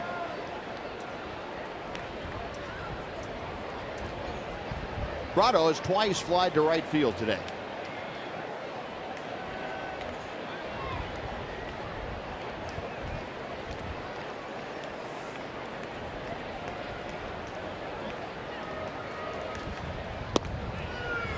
That breaking ball, Prado laying off it, but only because he couldn't swing in it. It's kind of off balance.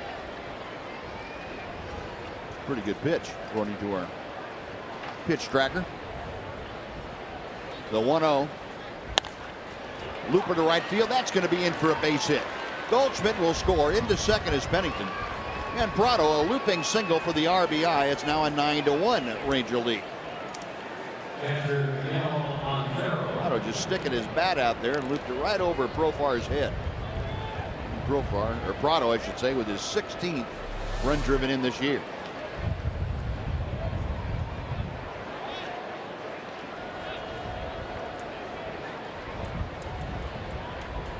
So now first and second, still just one out after 3 consecutive hits. Miguel Montero, who has twice struck out. Matter of fact, the only 2 strikeouts that Grimm has recorded today have been Montero. Got him on the fist. He fouls that back to the screen. It's 0-1. Kind of like to have him put one in play, and maybe a reasonably well hit ground ball right at Elvis or right at Jurickson Profar. Michael Kirkman is starting to loosen in the Ranger bullpen.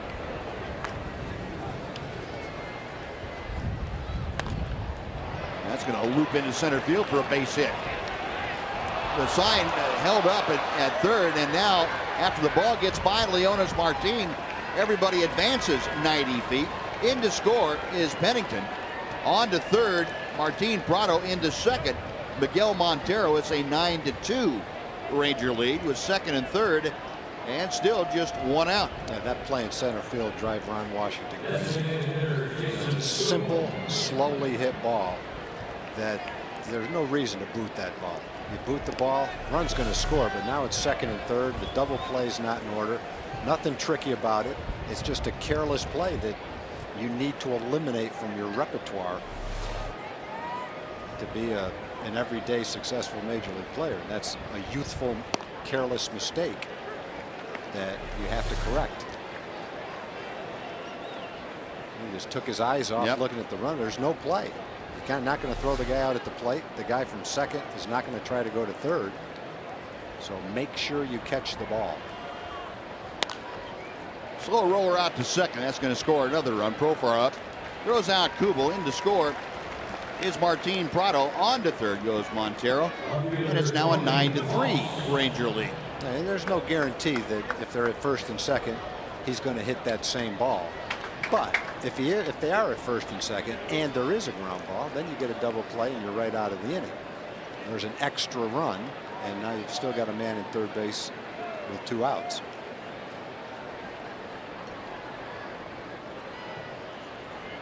So Cody Ross now will step in to face Grimm for the 3rd time today. Ross has grounded out both times, and he's faced a right-hander and fouls the first pitch out of play.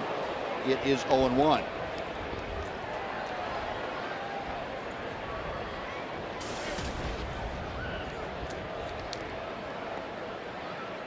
Ross, a couple of home runs, 14 driven in. Justin Grimm trying to close out this 6th inning with no further damage done. Diamondbacks have scored a trio of runs. Swing and a foul tip into the dirt. It's 0-2.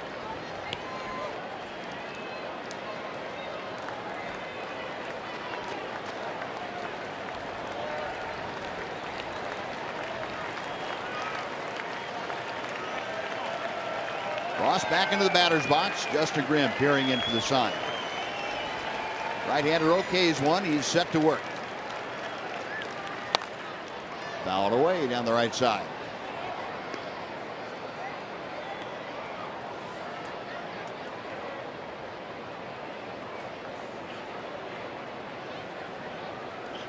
Diamondbacks have 7 of their 8 hits in the last 3 innings. They had 2 in the 4th, 1 in the 5th, and 3 more here. Make that 4 here in the 6th inning. And another foul off the bat of Ross. Justin Grimm had allowed just a first inning single as he retired the next 11 men in a row.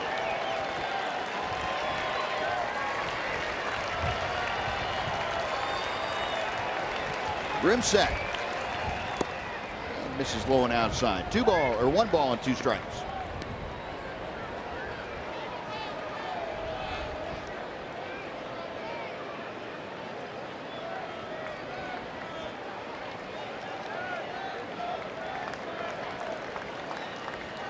And the next pitch to Ross. Got him swinging. Good breaking ball, and the 3rd strikeout of the afternoon ends the 6th inning. Diamondbacks come up with 3 runs on 4 hits, an error, and they lead 1. 9-3 Texas. Slam inning brought to you by Sonic. Today's jackpot is worth $1,600 and dinner for 2 at Sonic Drive-In. Today the Rangers are hitting for Jennifer Wooten of Colleyville. And if a Ranger hits a grand slam during the inning, Jennifer Wooten of Colleyville will win $25,000. You can register at any participating Sonic restaurant. The Rangers already with a couple of home runs today, and they will be facing the 3rd pitcher used by Kirk Gibson here this afternoon. It's the right-hander Will Harris. Adrian Beltre to start things off. Here are the numbers on Harris.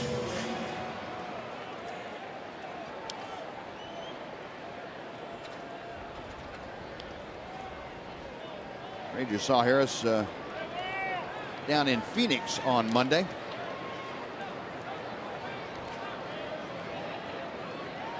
Adrian Beltre goes after the first pitch and scorches it up the middle.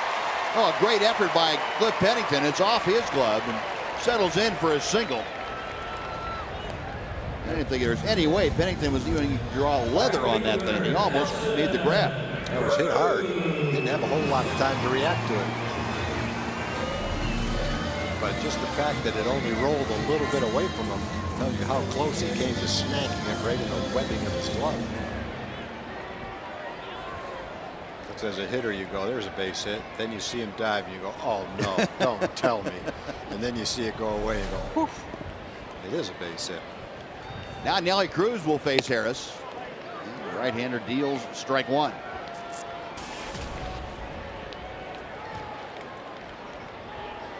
Harris worked in game 1 through an inning against the Rangers. Gave up a hit, had a walk and 2 strikeouts. Drops in that big overhand curveball. 0-2 to Cruz.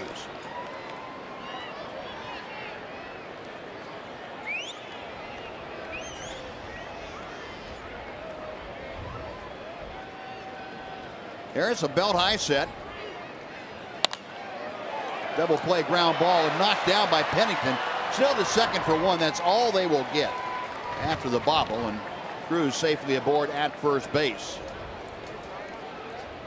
Well, with Cruz now at first and 1 out, Mitch Moreland's coming up. Let's head down and say hello again to Emily Jones. Em? Well, fellas, as you know, for the first time all season, the Rangers have dropped 3 straight games coming into this one. And while they're 5-5 over their last 10, the A's have reeled off winning 9 of their last 10, and the Angels have won 8 of their last 10.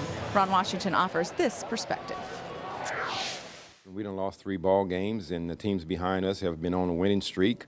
So undoubtedly they catching up. But right now we're in May. All we can do is continue to concentrate on what our job is each and every day. And if we do that, good things will happen. If we start worrying about what's going on with everyone else, then we forget our focus on what we're supposed to be doing. So pay attention, but not too close of attention at this point in the season, right, guys? That's it. That's it, Emily. Be aware, but don't worry. Mitch Moreland at the plate, 1-0 the count. There goes Cruz. The pitch is low. The throw is high, and Cruz in with a stolen base.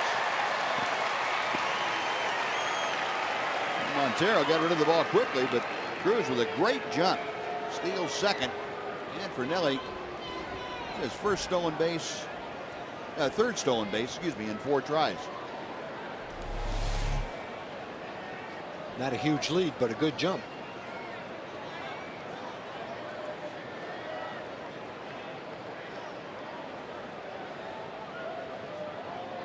Nelly now in scoring position. Mitch Moreland, count of 2-0 up there, trying to bring Cruz home. Moreland, it is the 11th home run of the year, high off the foul pole, right down the right field line. That was back in the 3rd inning, capped off a 4-run outburst for the Rangers in that frame. Time called as Harris taking a little too long. Mitch has also been hit by a pitch, came around to score in the 5th inning.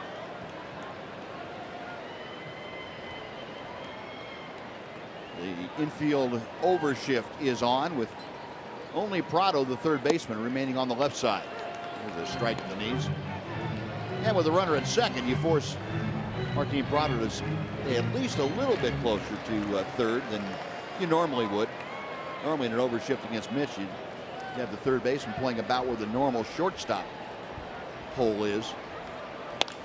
Up the middle. Oh my goodness, Harris kept it off his kneecap and gloved it throughout Moreland. That's out number 2. Well, Gregorius was right behind second base, so it didn't matter whether he caught it or not. I guess what you hope is he knocks it down and rolls away and you can beat it out at first base. Pretty nice catch.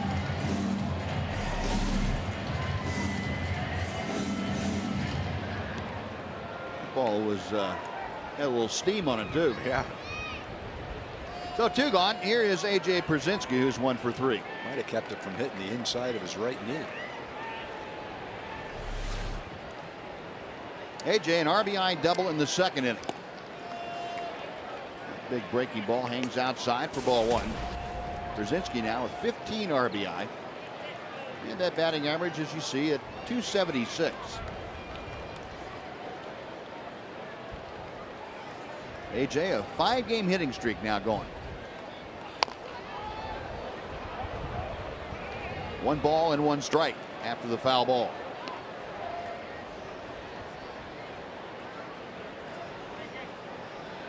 Michael Kirkman still throwing in the Ranger bullpen, although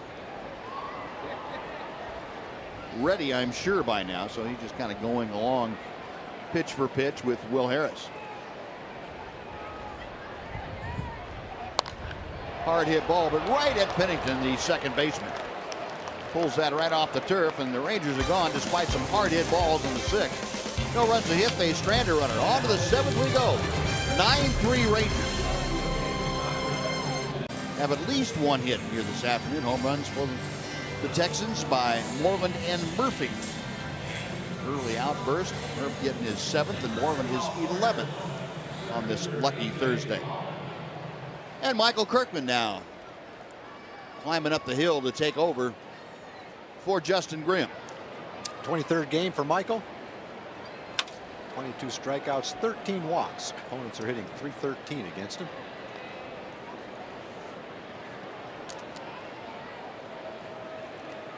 First pitch of the 7th inning to A.J. Pollock is in there for strike 1.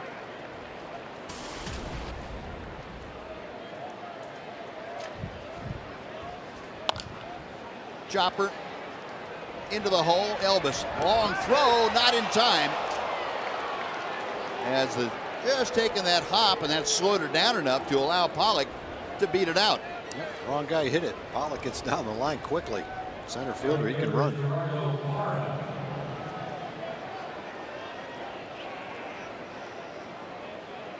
Well, was getting a little encouragement or something like that from Adrian. He got rid of it well. Great pick by Moreland on a tough play. But Pollock with excellent speed just barely beats it out. So leadoff infield single, now back to the top of the order. Gerardo Parra up there, left-hander against left-hander. And Kirkman's first pitch. Didn't mean to do it. Beltre to second for 1. The return not in time. What a nice play by Beltre. Profar couldn't quite get enough on that return throw to complete the double play, but yeah, it was a classic Adrian Beltre snap throw from the hip, almost able to turn it over. A tricky little pickup too. Not a hard hit ball, but a tricky hop.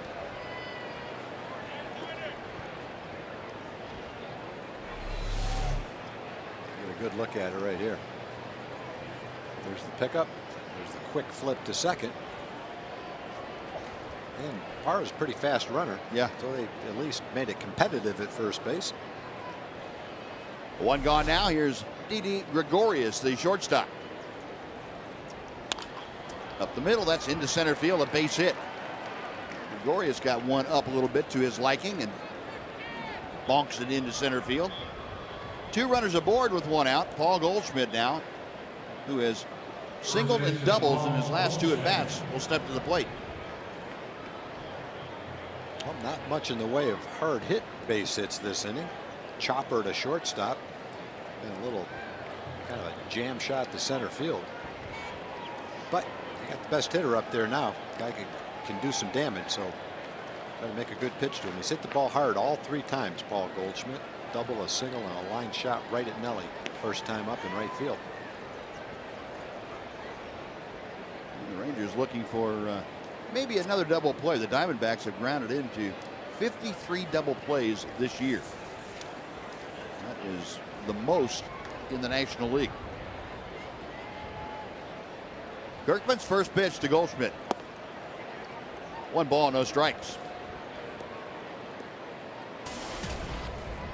Talking the last at bat for Paul Goldschmidt, the Diamondbacks identified him as really the cornerstone, one of the cornerstones of the future of this ball club, certainly as everyday players are concerned.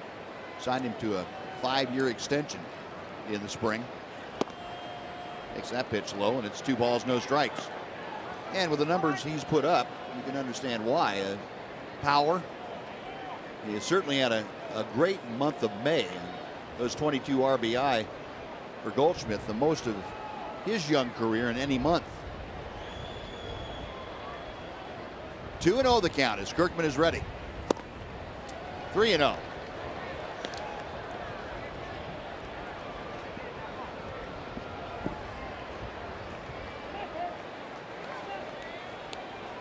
Michael trying to keep that ball in, it looks like, on Goldschmidt. Got to be careful here. He might have the green light. He does, and it's rifled down the right field line and out of play.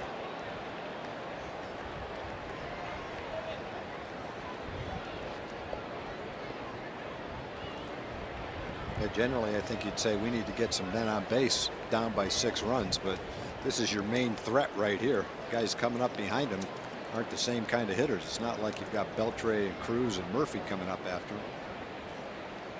Kirk Gibson saying, hey, this is my best shot right here. I'm letting him swing. 3-1 pitch fouled away down the right side. Yeah, and don't you think, Tom, if you get your number 3 guy up there and he gets a hit on 3-0, that it kind of energizes everybody else that follows? Yeah, you know, you've got to get 6 runs, so you got to look at it as what are my best chances to score, and with this guy in the bat in his hand, your best chances are letting him swing at the bat. Yeah, if he rips one, then people start to say, whoa, you never know in a game like this. Kirkman in the payoff pitch. Base hit to left field. That guy can hit, boy. Yes, he can. Murphy will hit the cutoff man Beltre. In to score from second base is Parra, and it's a 9-4 Ranger lead. And Mike Maddox going to beat Michael Kirkman back out to the mound. Kirkman backing up home plate, and he'll be met there by the Ranger pitching coach and by A.J. Pierzynski. The Goldschmidt first RBI of the day, is 41st of the season. Back-to-back hits here in the 7th inning for the Diamondbacks. We get some action with Neil Kotz loosening in the Ranger bullpen.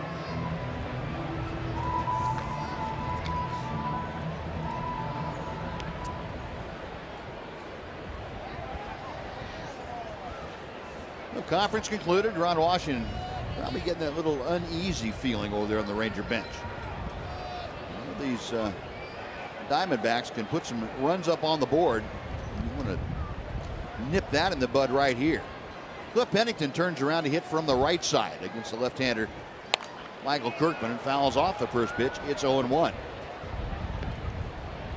For Kirkman now, this is the 3rd outing in his last 4 that he has given up runs. Gave up a run in Oakland in an inning, gave up a run in Seattle in an inning. Pitched the 3rd of an inning in game 2 the other day. There's a fly ball to left field. Murphy has this one measured Back to near the warning track. Hauls it in. That is out number 2. Everybody stays put. And Martin Prado coming up. Well, fans, get ready for Fox Sports 1. It's America's new 24-hour sports network. Fox Sports 1 will be your home for great live sports, all the news and highlights that you want, and shows and specials that only Fox could bring you. America's new sports network is Fox Sports 1, coming August 17th.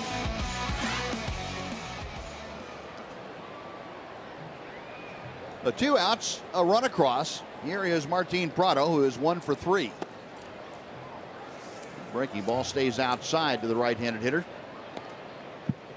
Prado an RBI single in the 6th inning.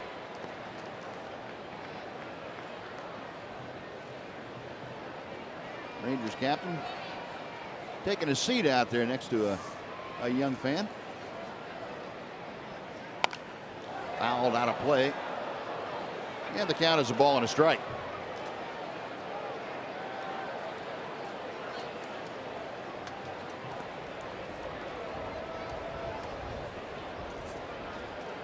One thing that would really help the Rangers' cause is if they had a little more production in the bullpen from the guys that aren't one of the big 3 or 4. Michael Kirkman among those, and Joseph Ortiz, and Jason Frazier. I'd like to see them get a little more consistency so that when they come in the 6th, 7th, and innings, you're not constantly getting the tail end of your bullpen up. I'd like to see them close out a ball game or 2. Kirkman with the 2-1 pitch.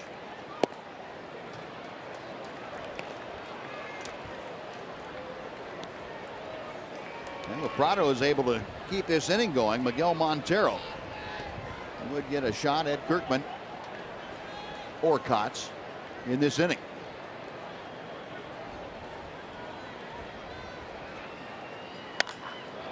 The center field in a hurry is Martini. Can't get there. It's down for a base hit.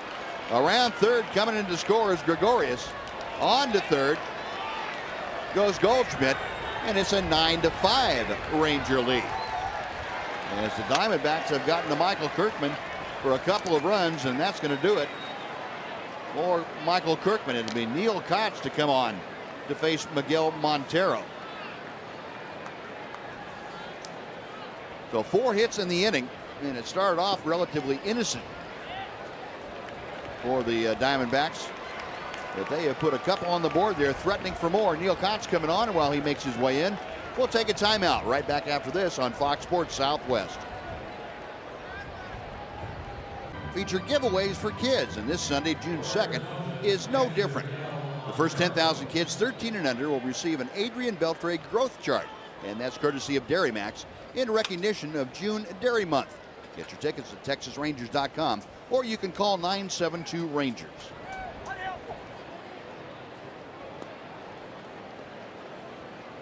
So Neil Kotz on now, and he has been a lifesaver of late.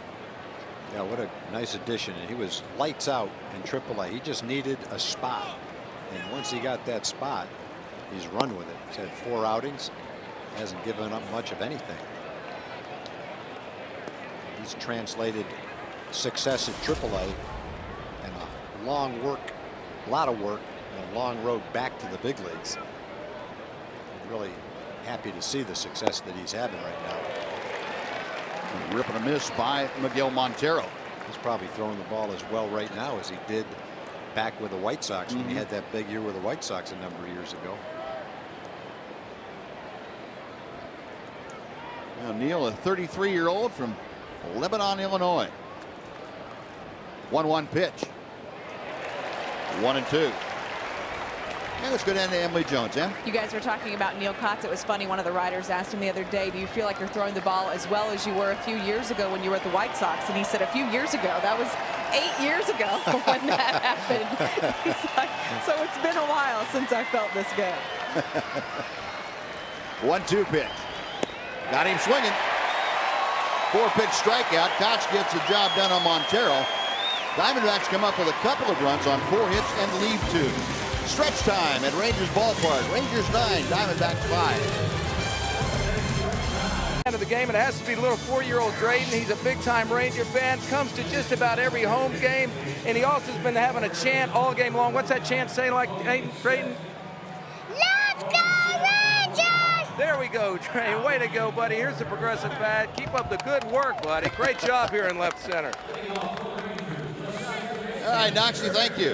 Yeah, that's the best Let's Go Rangers I've heard.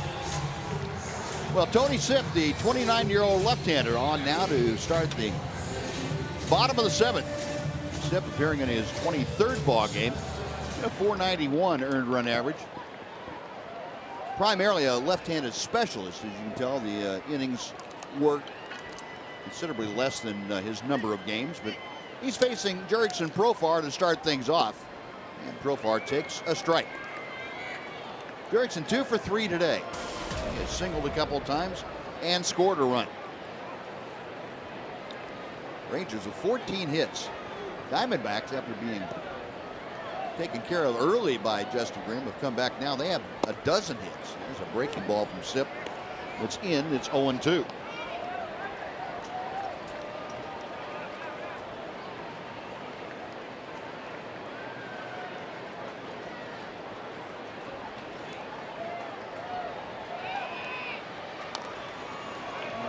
Swing and just barely a foul tip, keeping Profar alive. Tony Sipp coming over from the Diamondbacks, I should say to the Diamondbacks from the Cleveland Indians. Part of that 3-team trade that saw Trevor Bauer and Matt Albers go to the Indians from the Diamondbacks. Shin-Soo Choo going down to Cincinnati. And Didi Gregorius coming over to Arizona this last offseason. Still 0-2 to Profar.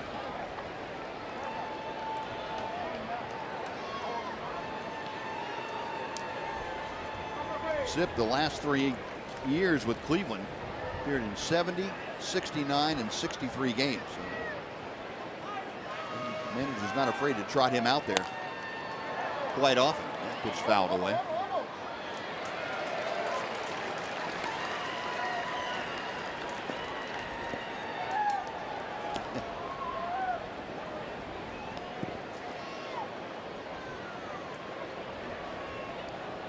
A 9-5 Ranger lead. We play in the bottom of the 7th inning. Sun finally breaking through. The vast majority of the clouds have dissipated. Line drive right center field. That's going to be in for a base hit. Barra had to play it on a hop, and Jurickson Profar with his 3rd hit of the afternoon opens up the Rangers 7th inning. Yep. Time for a Mazda game break. Let's head over to Dana Larson again. Dana?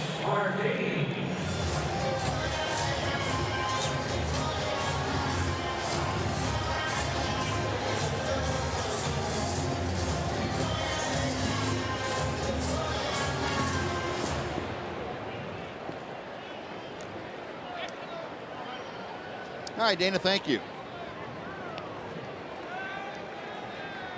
Hey, tell Profar, you know, what a good young hitter he is. He took a couple of breaking balls for strikes, then barely fouled one off way out in front of it. Then had a couple of great rips at fastballs and fouled them off, and then waited nicely on a breaking ball and lined it into right field. And Leonis Martin now staying in the ball game, and sometimes Ron Washington will hit for Martin late in the ball game when the left-hander gets in the mound and use Gentry. But 2 out of 3 is Martin, and Leonis getting a shot at Sipp here in the 7th inning. That 3rd hit for Profar, by the way, is new career high in hits in a game for the young infielder. 3 of them here this afternoon. 2 balls, no strikes. Tony Sipp set. Good to rip at the fastball, and it's fouled off to the left.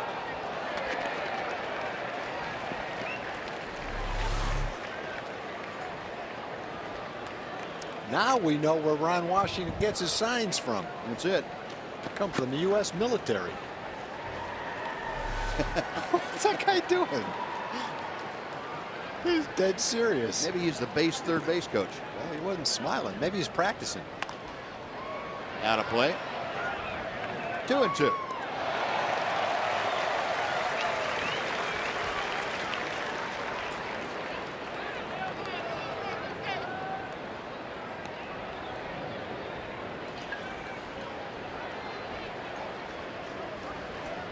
Martin with a couple of hits today now has the average up to 285. Zip a check of first. And a foul ball by Leonis. Remains 2-2.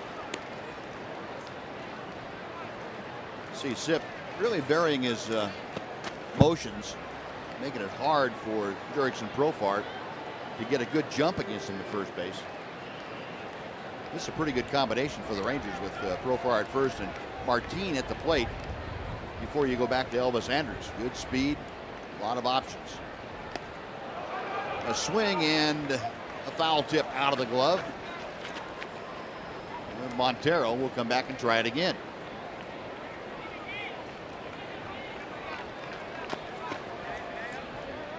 I wasn't sure Chris Conroy was ever going to let us know what he was talking about.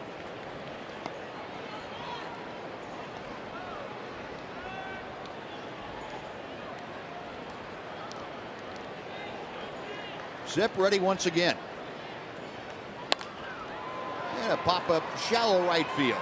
Barra plenty of time to come in and get himself underneath it. That is out number one, and it will take the Rangers back to Elvis Andrus at the top of the order.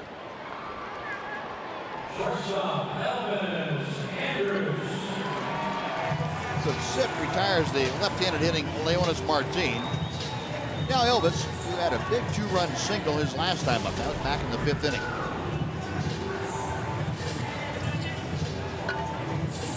Those 2 runs that Elvis drove in, the last 2 that the Rangers have scored.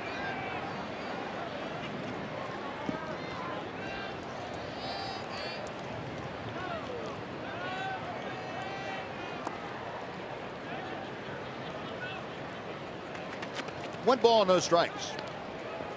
Elvis now with 19 RBI this year. That batting average exactly where it stood coming into play here today at 271.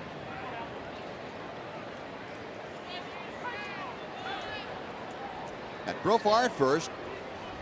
1 out, a 1-0 count on Andrus. Off speed, that finds the strike zone. It's 1-1.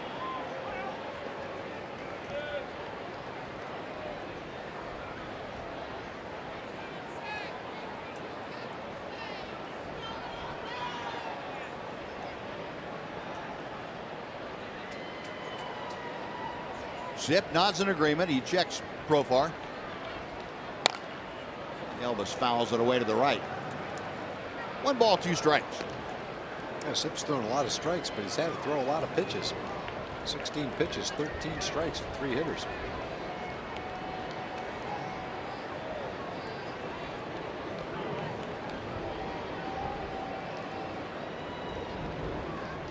Everybody trying to make him work. Probably a good idea. There's nobody up in the Diamondbacks bullpen. So this inning belongs to Tony Zip. Way inside. Profar going to second. The throw way late. Montero kind of an ill-advised throw as Profar easily into second on the wild pitch. Jurickson in scoring position now for Elvis.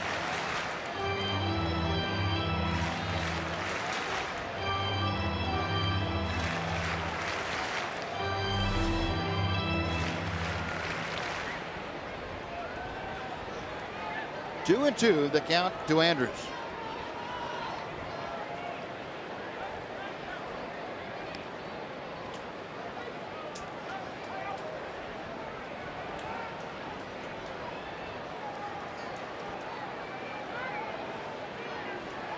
Zip a long look in. A series of signs flashed out by Miguel Montero. Got him swinging. Good off-speed pitch, and the strikeout sends Elvis back to the dugout. It'll bring up David Murphy.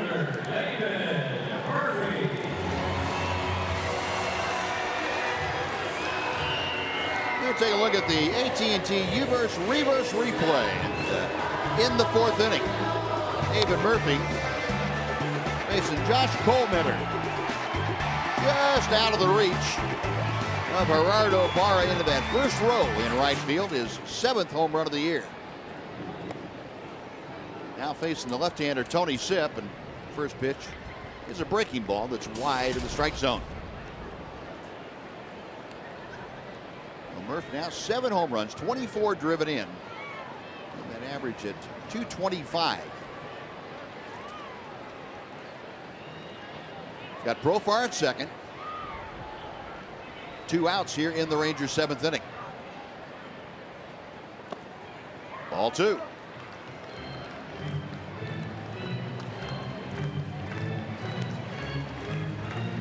Remember how Murph finished off last year hitting against left-handers. He was up in the top 10 overall in the American League against left-handed pitching. He started off not quite as well this year, but of late he has started driving left-handers the other way again. Check swing, it's a strike. 2-1.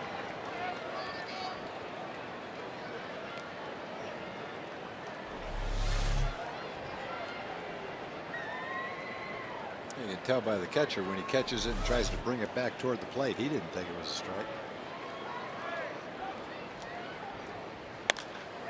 Murphy skies one to center field. Back into his right a little bit. A.J. Pollock puts it away. That'll do it for the Rangers. No runs a hit. They strand one. We're going to the 8th inning in Arlington. The Rangers 9, the Diamondbacks 5. Fox Sports Southwest. How about Neil Kotz coming in and quickly dispatching Miguel Montero on 4 pitches. A freaky fast delivery of this afternoon. That's something Neil Kotz has been doing to left-handers the entire year, whether it's here or at Round Rock. He has been death on left-handed batters. And he will face one to start off the Diamondbacks' 8th inning, and that will be Jason Kubel, the left-handed hitting designated hitter. Rip and a miss. They just swing and miss at it when he throws it. Yeah, and no wonder they can't get a hit. Think contact might help? Yeah. Kubel 0 for 3 today. And he looks at a strike at the knees on the outside corner. Kubel drove in a run in the 6th inning with a ground out. His 13th RBI of the year. 0-2 pitch from Kotz. Fouled away to the left.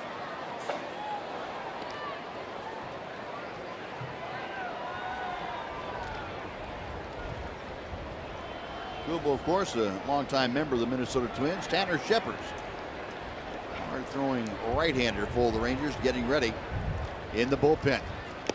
Got him swinging. 2 left-handers, 2 strikeouts for Kotz. 1 gone. Cody Ross coming up.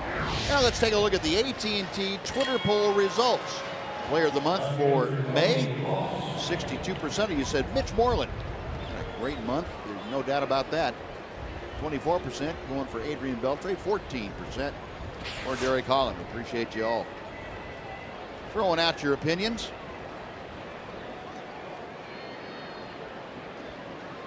Cody Ross 0 for 3.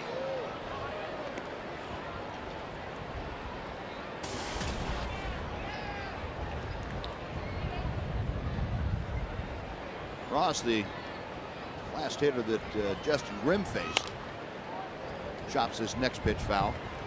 Grimm struck him out with a couple of runners aboard, or with 1 runner aboard, I should say, in the 6th inning after having given up 3 runs in that inning. He extinguished the threat by getting Ross.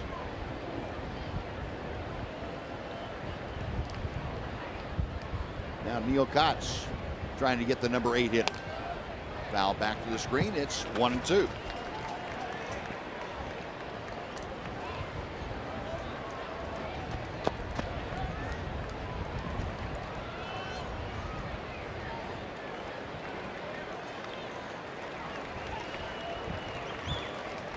Cody Ross originally with the Detroit Tigers. Way back when. Spent some time with the Dodgers. San Francisco. Just inside. Kotz not missing by much. It is 2-2.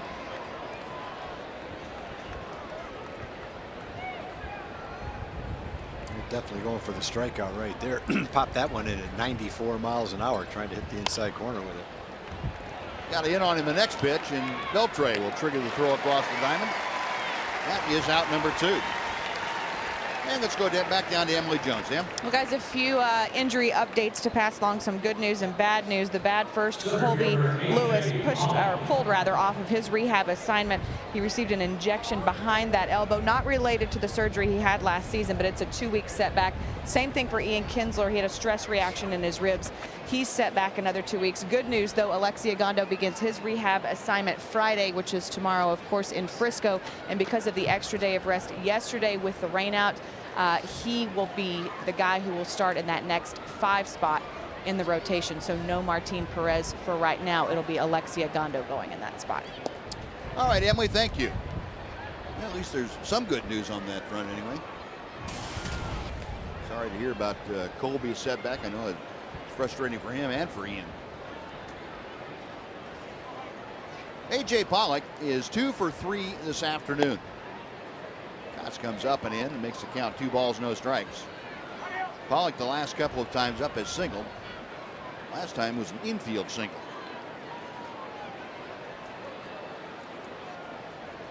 Pollock, the young center fielder, a .280 hitter. As Cots comes back to him with a strike.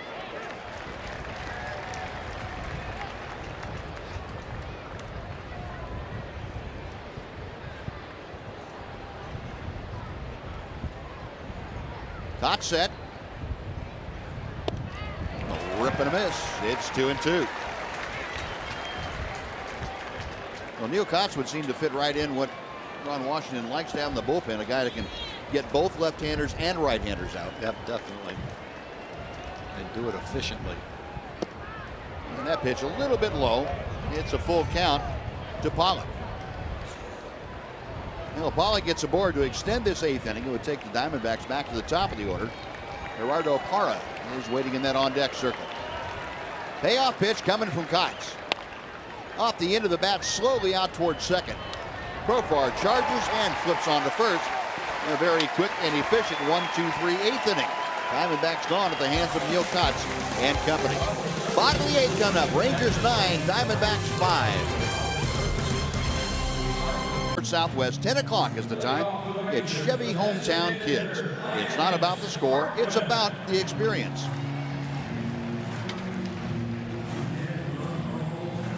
Well, the Rangers come to bat in the bottom of the 8th inning. Lance Berkman to start things off, and a new pitcher on the hill, left-hander Matt Reynolds. Berkman turning around to hit from the right side against the left-hander Reynolds and looks at strike 1. You know, we saw Reynolds in the series in Arizona, off to a great start, pitching frequently. Almost half the games he's been in. Nice ERA. 20 strikeouts, only 3 walks. Rip and a miss by Berkman. It's 0-2. Lance 1 for 4 this afternoon. 3 fly balls and a base hit. That was way back in the 1st inning.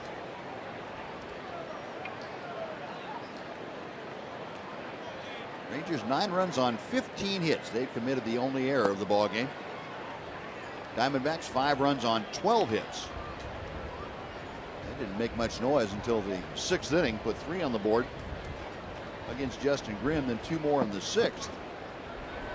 And out in the Ranger bullpen, left-hander Robbie Ross getting loose.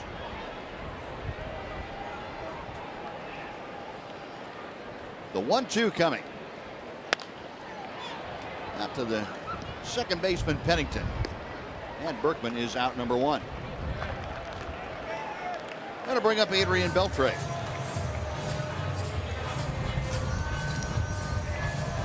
And let's go over to Dana Larson. Dana? Buzz, thank you very much. We've got the postgame show Rangers Live presented by Esurance coming up in just a little bit. Join me and Mark McLemore to break this one down as we especially talk about those productive early innings of this game with home runs by David Murphy and Mitch Moreland. We'll have clubhouse reaction and hear from Ron Washington as well and get set for the Royals to come to town. We'll talk about their struggles and their big hire today, guys. All that coming up on the postgame show. All right, Dana, thanks. Adrian Beltre, a count of no balls and 1 strike. Hit the next one high in the air to right field, going toward the corner. Parra, long run, he dives, and Made the Catch catch. that? What a catch. What a play by Gerardo Parra. He's shaken up, but fully outstretched, able to pluck that right off the top of the turf. Buzz, that's the one you were talking about earlier. It got between that gap between the home run porch and the bleachers and down the right field line. Looked like it was going to carry to Parra much further than that, but it got knocked down. So he came over for it and now has to come back in. Dives and makes a beautiful play. Oh, what a play by Gerardo Parra. Covering a lot of ground, and wow. So 2 gone. Here's Nelson Cruz. Nelly is 2 for 4 today. Had a single and a double, an RBI and 2 runs scored his first 2 times up. Since then, he has struck out and been on with the fielder's choice. Ball 2 from Matt Reynolds.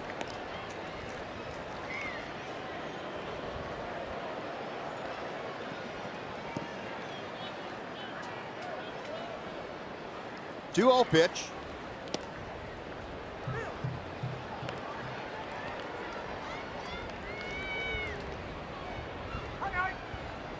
Now Cruz, a .262 hitter as he faces Reynolds with the bases empty and 2 outs.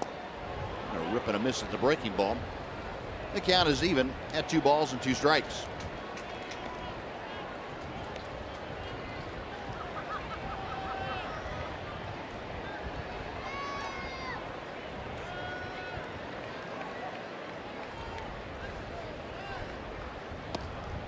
And the count goes full. Well, Cruz trying to get aboard if he is able to extend the 8th inning. Mitch Moreland would get a shot at Reynolds here in the 8th. Chopper foul outside third by Gary Pedersen down the line.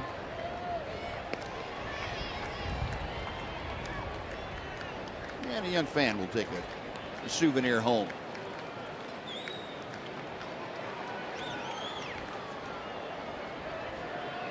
Again, the 3-2. That is a base on ball for Nelly Cruz. A rare walk for Matt Reynolds. Just the second free pass issued today by the Diamondbacks. Mitch Moreland now to the plate, 1 for 3. It is 11th home run of the year in the 3rd inning. Really blasted one down the line off Brandon McCarthy. Yeah, that one almost went over the foul pole. Tough call for the umpire when they go right over the foul pole. Fortunately, didn't have to worry about it. Smacked off the foul pole. Well, Mitch now, 11 home runs, 26 RBI. Also scored a run when he was hit by a pitch in the 5th inning. Check swing, and the pitch is low. It is 2-0.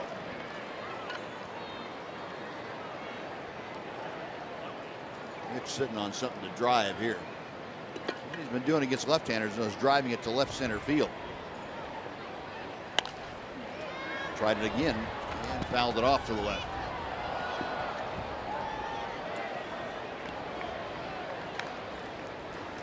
Moreland, remember, started the year 1 for 19 against left-handed pitchers. Since then, he has gone 16 for 42. That's a .381 average. Covers the last 20 ball games. Takes a strike, and the count evens at 2-2.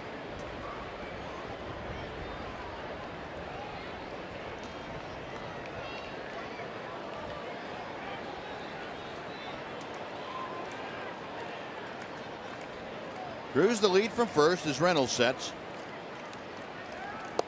Got him swinging.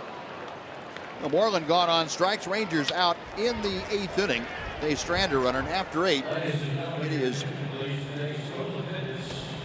9-5 in favor of the Rangers. Now, folks, we're sad to report that one of our freelance television community has lost a friend and a colleague this week. Grant Gamble passed away unexpectedly at far too early an age of 34. He's survived by 2 beautiful daughters, Madison and Morgan, his mother Ann, brother Travis, and sister Allison. We will miss Grant's mischievous smile and zest for life and the contributions he made to our broadcasts. Rest in peace, Grant. You will be missed. 9-5, trying to close the Diamondbacks out. Be right back here at the ballpark tomorrow night on TXA 21, a 7 o'clock start. The Royals come in for 3 games. Weekend set against the Rangers. Royals and Rangers tomorrow night. TXA 21, 7 o'clock. It'll be Derek Holland and Wade Davis starters. And we go to the 9th inning. And Robbie Ross on the hill now, taking over for Neil Kotz. And Robbie with spectacular numbers after 23 games. 0.39 ERA. A lot of innings too, 23 innings. On pace for about 70 innings this year. A strike to Gerardo Parra. Parra 1 for 4. Although he has scored a run, he on via a fielder's choice in the 7th, came around to score. The single came back in the 1st inning. Ross missing inside. 2 balls and a strike to Parra.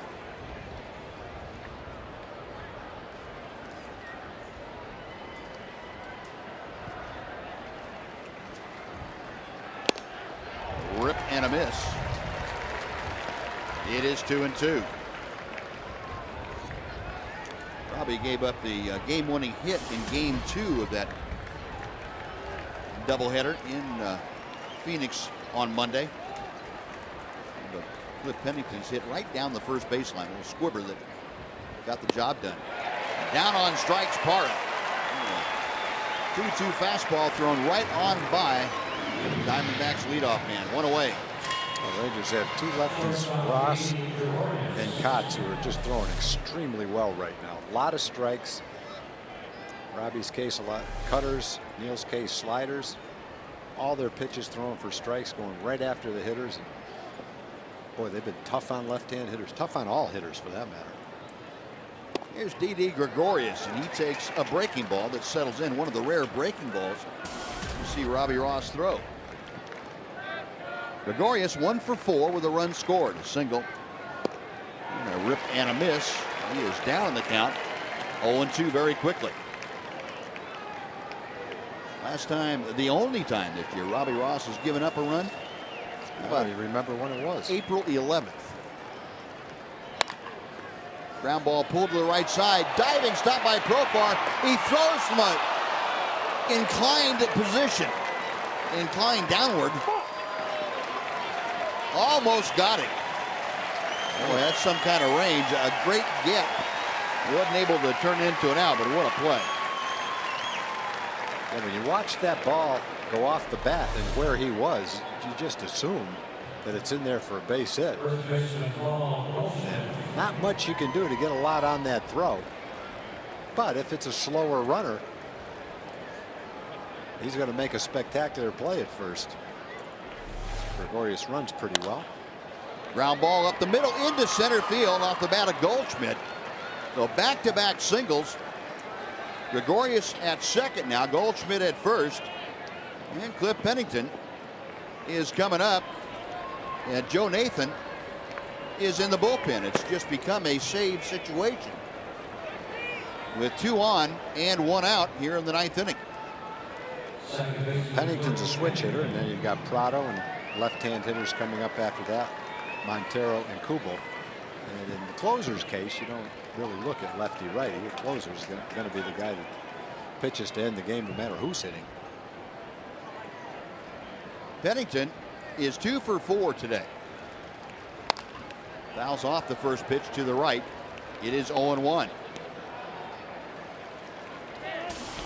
Pennington came in for Eric Chavez, who strained a right oblique muscle back in the first inning on tried to check a swing and couldn't do it. Pulled that muscle on his right side of his rib cage. Ground ball could be 2. Profar, Andrews, back to first, double play. And that will do it as the Rangers turn it 4-6-3. Robbie Ross works around a couple of singles in the 9th inning, and the Ranger 3-game losing streak is history. Hugs from David Murphy for Leonis Martin and Deli Cruz, the outfield happy, going in to say nice going to the infield as the Rangers come back to win here at home. The final 9-5. Rangers with 15 hits this afternoon, 14 hits for the Diamondbacks, but they were held to 5 runs. The Rangers get their 33rd victory of the year. I mentioned snapping that 3-game losing streak. The Rangers now 33-20. Well, the double play and took care of things. Yeah, it's good that Robbie couldn't get to that ball because it turned out to be a much easier play for Jurickson and Elvis. About as routine as you can make one. Well, a couple of home runs today. One of the guys that hit a home run standing by with Emily Jones. Em? Thank you very much, David Murphy. A good day for you guys overall as an offense and a great performance by the pitching staff as well, in particular Justin Grimm. Definitely. Justin Grimm did a great job just like he's been doing. Just a well-balanced offensive attack.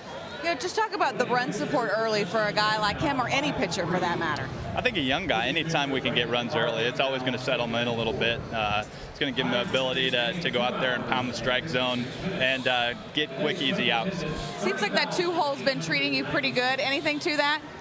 No, I think it's kind of coincidental. I think the good part of it is just I'm kind of in the middle of the action. There's always going to be something going on with so many good hitters around me. And other than that, just starting to feel like myself again. And then finally, Murph, just being home. This team plays so well on the road as well, but it's in particular here at home. You just can't say enough about sleeping in your own bed at night. And it's always great and comfortable playing in your home ballpark. All right, Murph, congratulations on the win. Thanks for the time. We appreciate it. Fellas, we'll send it back up to you. All right, Emily, thank you. Well, a good win today for the Rangers, and some thump in the middle of the order. David Murphy and Mitch Moreland going deep. Rangers win it 9-5.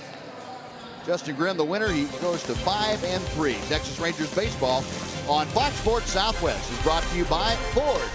Take the EcoBoost Challenge at your Texas Ford dealer. Ford is the best in Texas. And by AT&T UVerse TV. Check availability at 1-800-PICK-ATT. Rethink possible. We'll be back to Rangers Ballpark in Arlington. Dana and Mac will be back to wrap things up for you right after this. A 9-5 Rangers win on Fox Sports Southwest.